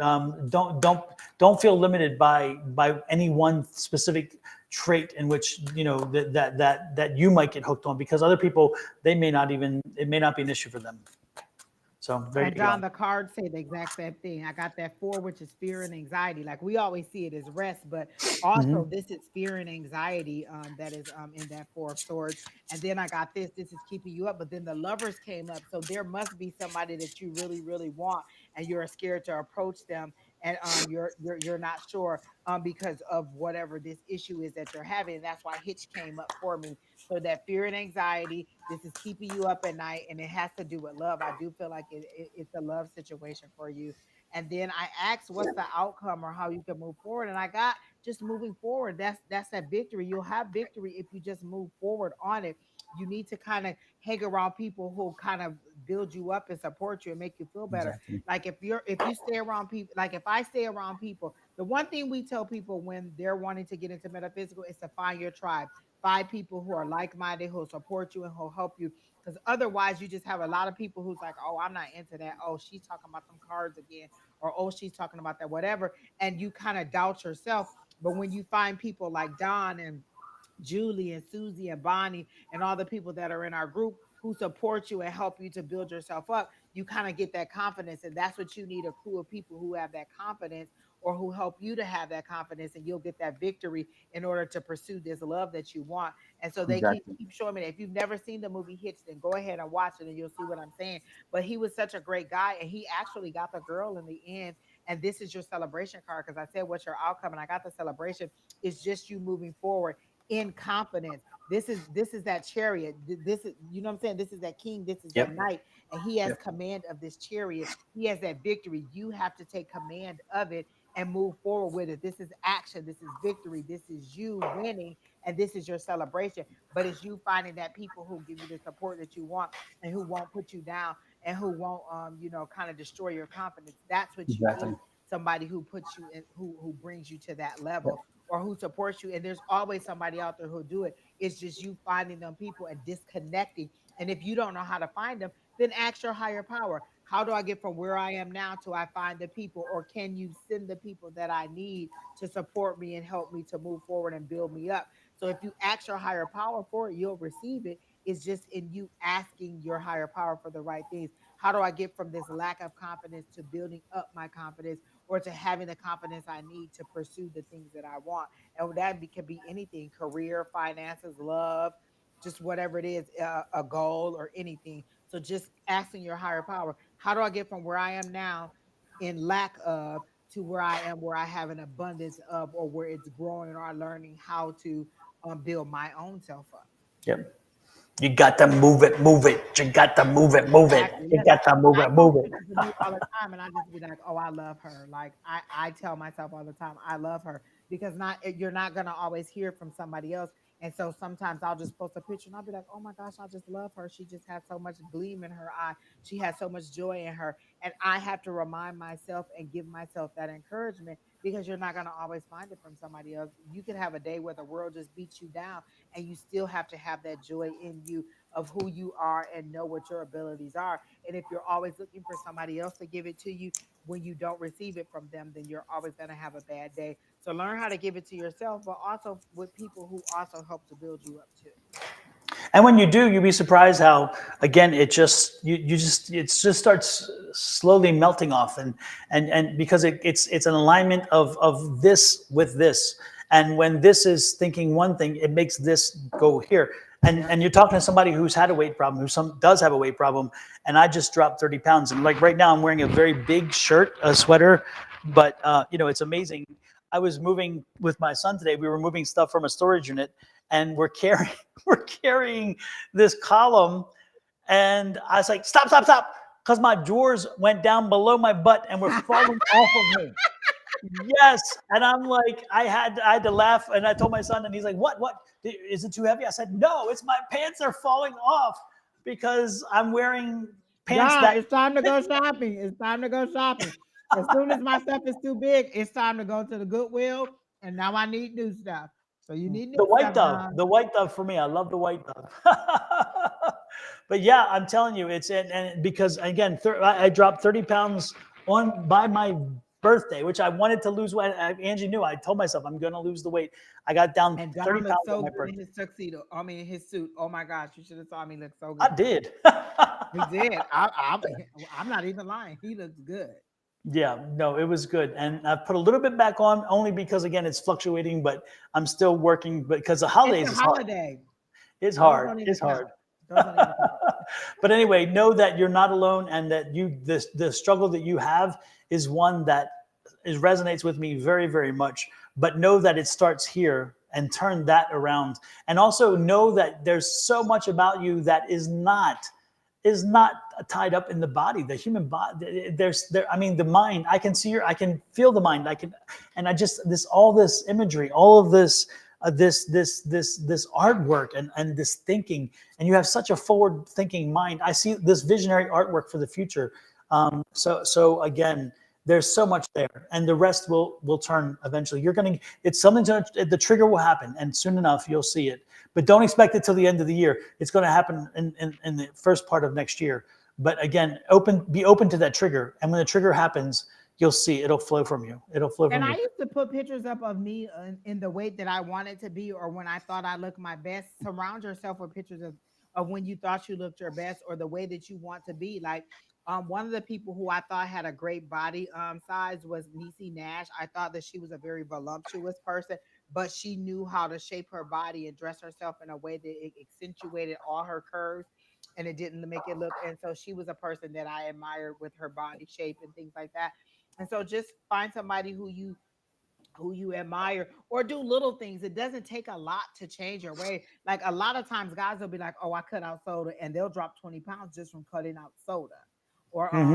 just sugary drinks. So think about the things that you consume, and then you'll be like, oh my gosh, it's so many calories and this and that. And just changing those little things can help immediately.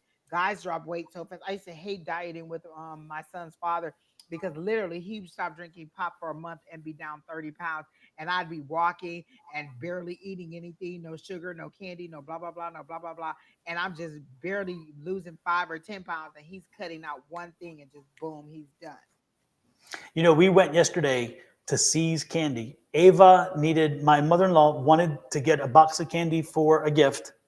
And I'm like, oh, cut me with a knife already. Because C's Candy, folks, if you have never had C's Candy, it's a version from California, but we have it in Arizona. And you go to the store to get it. You go to a C's, and it's a small thing, and all the candies are there. And I'm telling you what, their peanut brittle and their toffee are bar none the best.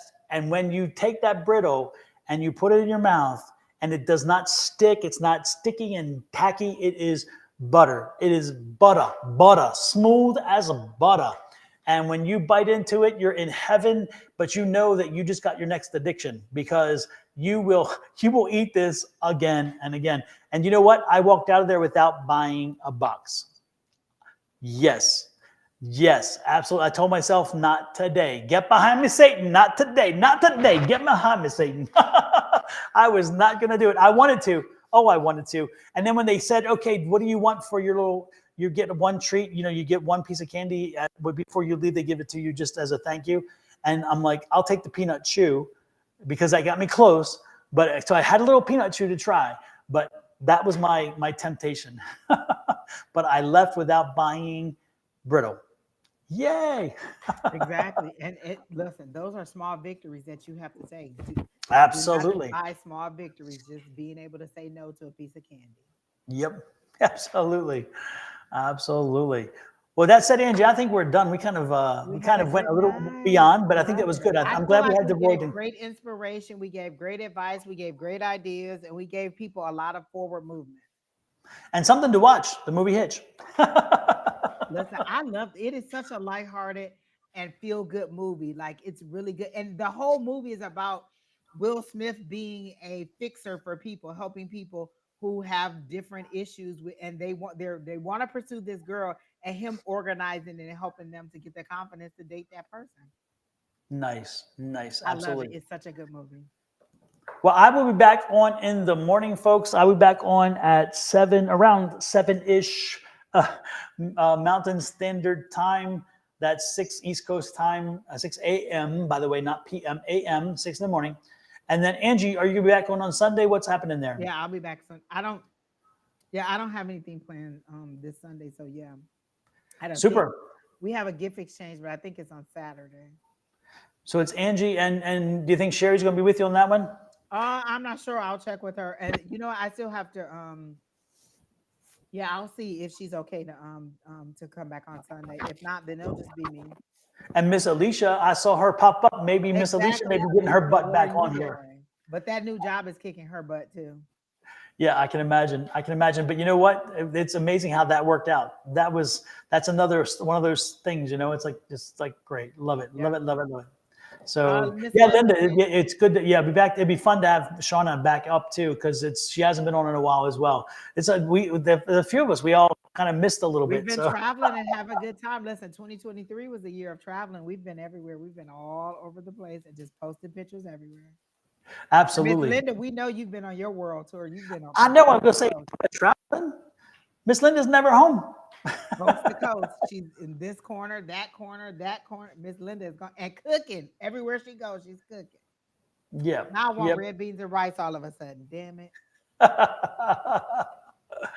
Oh my God! Now you make me hungry. Why'd you say that, Angie? Why'd you say that? I Because want now red I'm beans thinking and about it. rice. It's in my head. Oh my gosh. Oh Lord. So there you go. Well, it's nice to see everybody back again, Miss Linda. So nice to see you in. It was good to see. I think JoJo was in earlier too, by the She way. was, yeah. Yeah. So it was good. It was good. For those of you who don't know, Miss Linda has been watching us since before Christ was a corporal. I mean, it's been forever, and her daughters as well. And so it's kind of good to see those folks pop in, and they're such good people. Rachel said her son is turning 3 on Friday. Happy birthday to your son. And I knew Rachel, like when she was talking, I kept saying, isn't she the person in Walla Walla, Washington or something like that? Yes. And I felt like we've been telling her to move to Florida for the longest and giving her the go ahead. And she was starting to move, and then she ended up stopping in Washington and not moving forward or something like that. But we've been encouraging her to move for the longest. It's there. It's just in her, finding that right road to get there. So Florida is there for her. I remember that. Yeah. And Rachel, for you, for your son, and for anybody else who has a birthday last week, this week, or next, here you go. Happy birthday to ya. Happy birthday to ya. Happy birthday. Every time I see that, I love a different part of it. It's just so cute. Yeah, I have not changed that since I made it, and It's so cute. I love it. That one to me has been consistent. And then the guy dancing, I forgot his name from the talk show. Stephen Colbert. Yeah, him dancing. Yeah. Just every time I see it, it's something different that makes me just. Yep, and now he's back on the talk show because remember he left and now he came back. So yeah, and then once more the Christmas holiday wish. Here we go.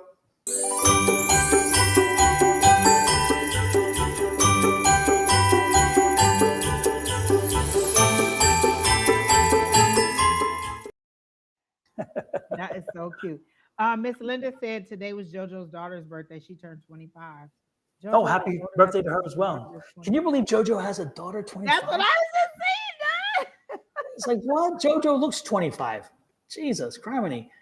Her and Cynthia both, they look so young, I don't know if it's probably the Puerto Rican genes in them. Oh, Miss Linda got the Italian stuff working. So yeah, I don't know. Something's working because your daughters look young. And so do you, Miss Linda, by the way. Lord have mercy. Louise or Louis. Is it Louise or Louis? Helen. Oh, Stephanie? I see. Don't do it. We were this close. Really? Really? Exactly. And a son that's 30. Wow. Hey, Lois, yo mama. Exactly. Oh my gosh. Listen, I had the urge to tell somebody that today. Yo mama. Oh my gosh, Don. Oh, sometimes that's just I don't know. Of all the things, sometimes that's the right thing to say. I don't know. I'm such a child. I understand. Oh my God. Like, how dare you? Please come on somebody else's page with that foolishness. Exactly. When their resume matches ours. Right, Don, if somebody's coming in and trying to get on. Exactly. Walk in our shadow, baby. That's fine because all you're going to see is shadow. You'll never get to the light. Not with that stuff, Never get to the light. Well, I'll be watching you in the morning, Don. They think they're going to have me in meetings, but I'm going to be watching you. How dare they? We're supposed to be having a virtual Christmas party. That sucks. American Express, we can have a big party. You got big money. We want a big party. Show me the money. I really want to go to like a Christmas party where you get dressed up and put on a fancy dress. Like my friend used to work for some company, and they used to she used to be like, oh my gosh, I gotta go find a dress for this Christmas party. I used to be like, I wish somebody would tell me to get dressed up and come to a Christmas party. I love doing stuff like that, and she's just so unhappy about it. She doesn't want to do it, but I love doing stuff like that. And this is one of the years. This year I have not. And we have offers to go to different parties. And I'm like you. This year we have not had an offer for any of that, which is kind of unusual because usually, again, somebody's throwing a party. It's one of our friends who have a business and they throw a business party thing, or somebody's doing something, or one of the banks is doing somebody's doing something. And yet I have not heard of a single one this year. But you know what? That reminds me. I saw on the news, they said that they were changing up the Christmas party thing, and they were having it places like Dave and Buster's and archery places like that to stop people from getting so drunk at the Christmas parties. And so they were changing it to where you would have to do more mind events where you would have to, like use your mind or use your physical skills without trying to without drinking so much because people were getting blasted at the Christmas party.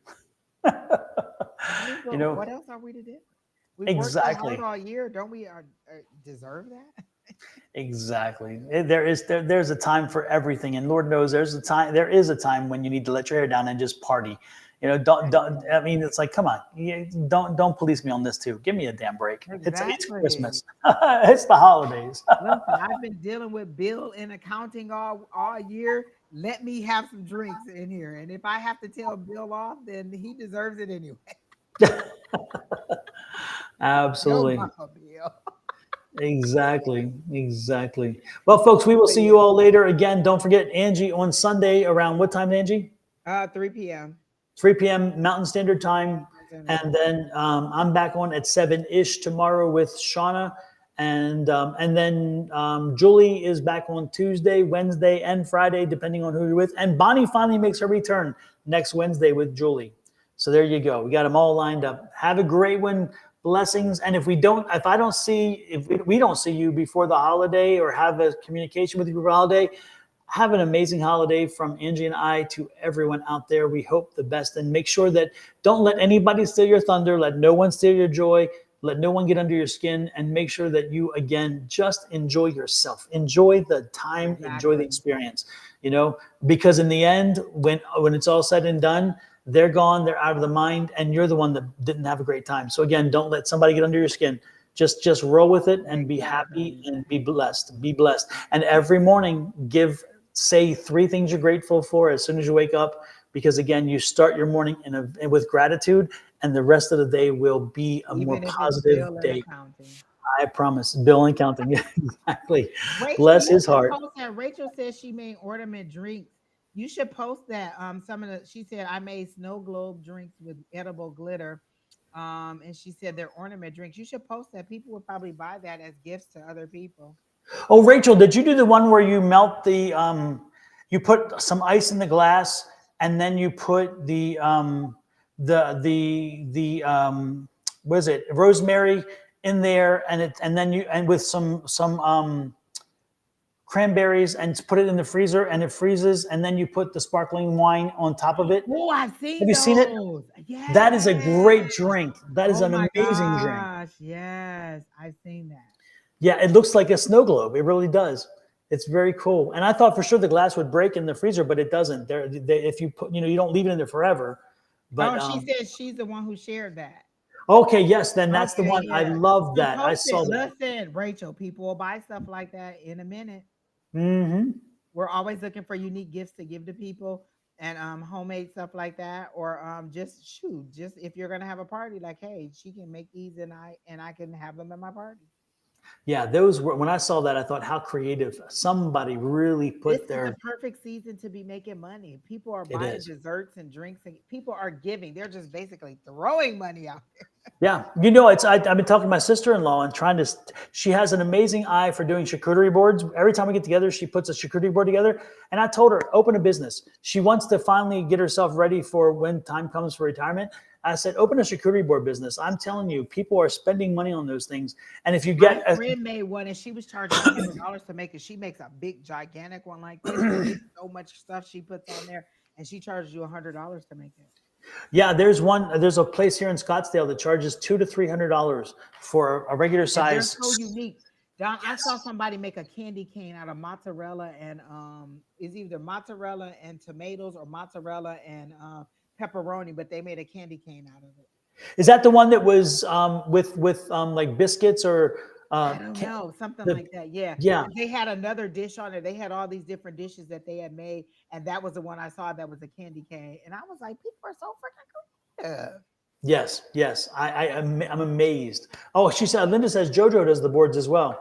Oh, yeah, really? I'm telling you, they can be work of art. It's amazing when I've seen, and again, people would rather just order in. And, we've gotten gifts. We've had 3 different people give us a gift of a charcuterie board. You get knocked on the door and you open it and they're like, and the board is just amazing. And they're good little snack things. First of all, it's usually pretty healthy because it's usually meats and cheeses and like olives and things nuts. Like that. And nuts and stuff. So they're really good.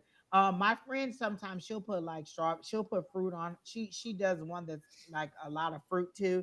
and it'll have like maybe sometimes chocolate covered pretzels and stuff like that. But there's so many different kinds you can make. And some people, I've even had people have charcuterie board parties where you just bring different kind of charcuterie boards in there and different kind of foods. Like you can just one that's all snacks like chips and things like that, and one that's like just people are so freaking creative.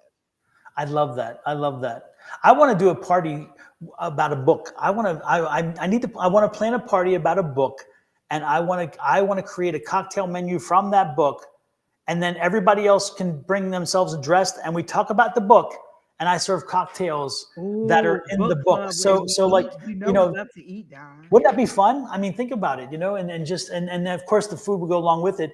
But like a book that has like a Bond book that has him drinking cocktails here and doing this here, dry martini, shaken, not stirred, that kind of stuff. I mean, and if you think about it, throughout these books, there's often drinking going on, and so how fun would that be to have the conversation Don, about the when book? Renaissance first came out, people were throwing parties, and you could be any of the characters from the songs on the Beyonce CD, and then Yeah, you brought a food to match or a drink to match, and you dress like whatever it was. So people were doing that. People will do it off of anything, a song, like an album, a yep. book, anything. So you can do Well, it. did you see the way people dressed for her concert? I Oh mean, my they gosh, yes, came I did. to, You saw oops, me they in my came little, to the I had on nines. my little black number with my little sparkles on there. I was all set for it. I was walking out of my door and walking to my car to get ready to go. And this guy said, Beyonce. I was like, yup. He said, have fun, girl. We was ready. Like, I'm telling you, they were done. People were going out. They said that glitter and sparkle and rhinestones were up. Like the sale of that was just up because Yes. people were being so creative and making their outfits, and they were coming in there dressed to the nines for her. Yeah, For I her concert. saw the one thing that I saw more than even the reviews of her concert were people and all the fashion that people were to the. It became such a thing where it was like an immersive event. It was just very cool. It was great. Yeah. Basically, her and Taylor Swift, they said to save the economy. Like people were spending so much money for getting ready for both of those things that they were making that they helped keep the economy going. They say Taylor Swift brought in $5 billion into the economy because when she comes to her shows, and Beyonce, I'm sure the same. When they come, people come into the city. They stay for a night or two because they're coming to the concert. They eat in the city. Again, this is commerce that The happens flights, based the on these concerts. hotels, the food. Yep. Absolutely, Mhm. absolutely. So yeah, the numbers are staggering. They're And not. These are Oprah's doing it with the color purple. She's asking everybody to wear purple, and people are flying to try to wear purple because the new color purple it comes yeah. out on Christmas Day, and she's every time they go, she's wearing purple to every showing in every city, and she says she's having a hard time, but people are just looking for purple everywhere, and she's asking everybody to wear purple when they come and see the movie. Oh, I thought it was the 15th. It's not the 15th. No, it's Christmas Day. Okay, I can't wait for it. I saw that Fantasia and Taraji Henson and the girl from Orange Is the New Black, who I Yep, her. adore Yep, her. yep, yep. What's her name? I can't remember her name. Gosh, and I can see her face right now. Gosh, I can see it. And the little Haley Berry girl who did the mermaid, she's in there. Yes, yes. Yep, But all of those them. three, those three did the rounds the last 2 days, like the Yep, View and so forth.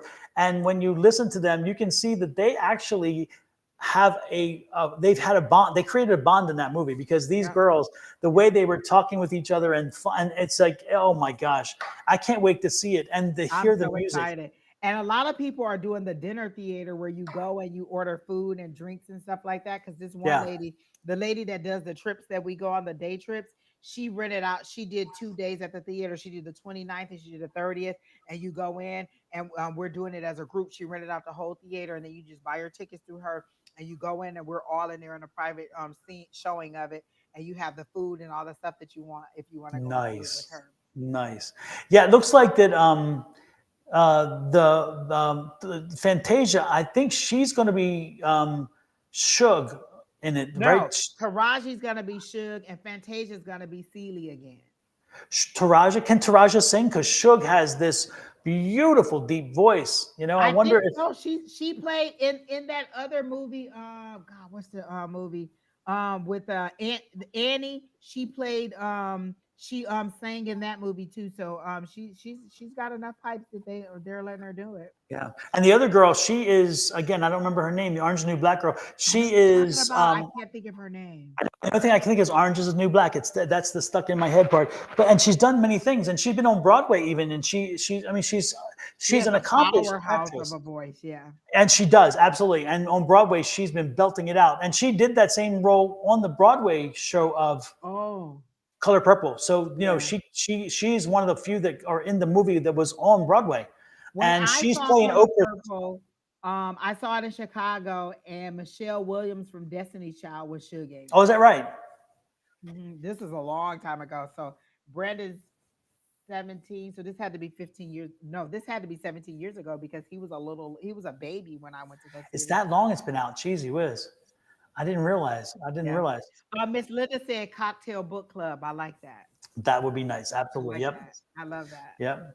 So yeah, I can't wait to see that movie. I cannot wait to see that movie. I love the original. I loved Whoopi. They chose. I mean, it's amazing. I saw Whoopi Goldberg before that movie. I saw her in her one woman show.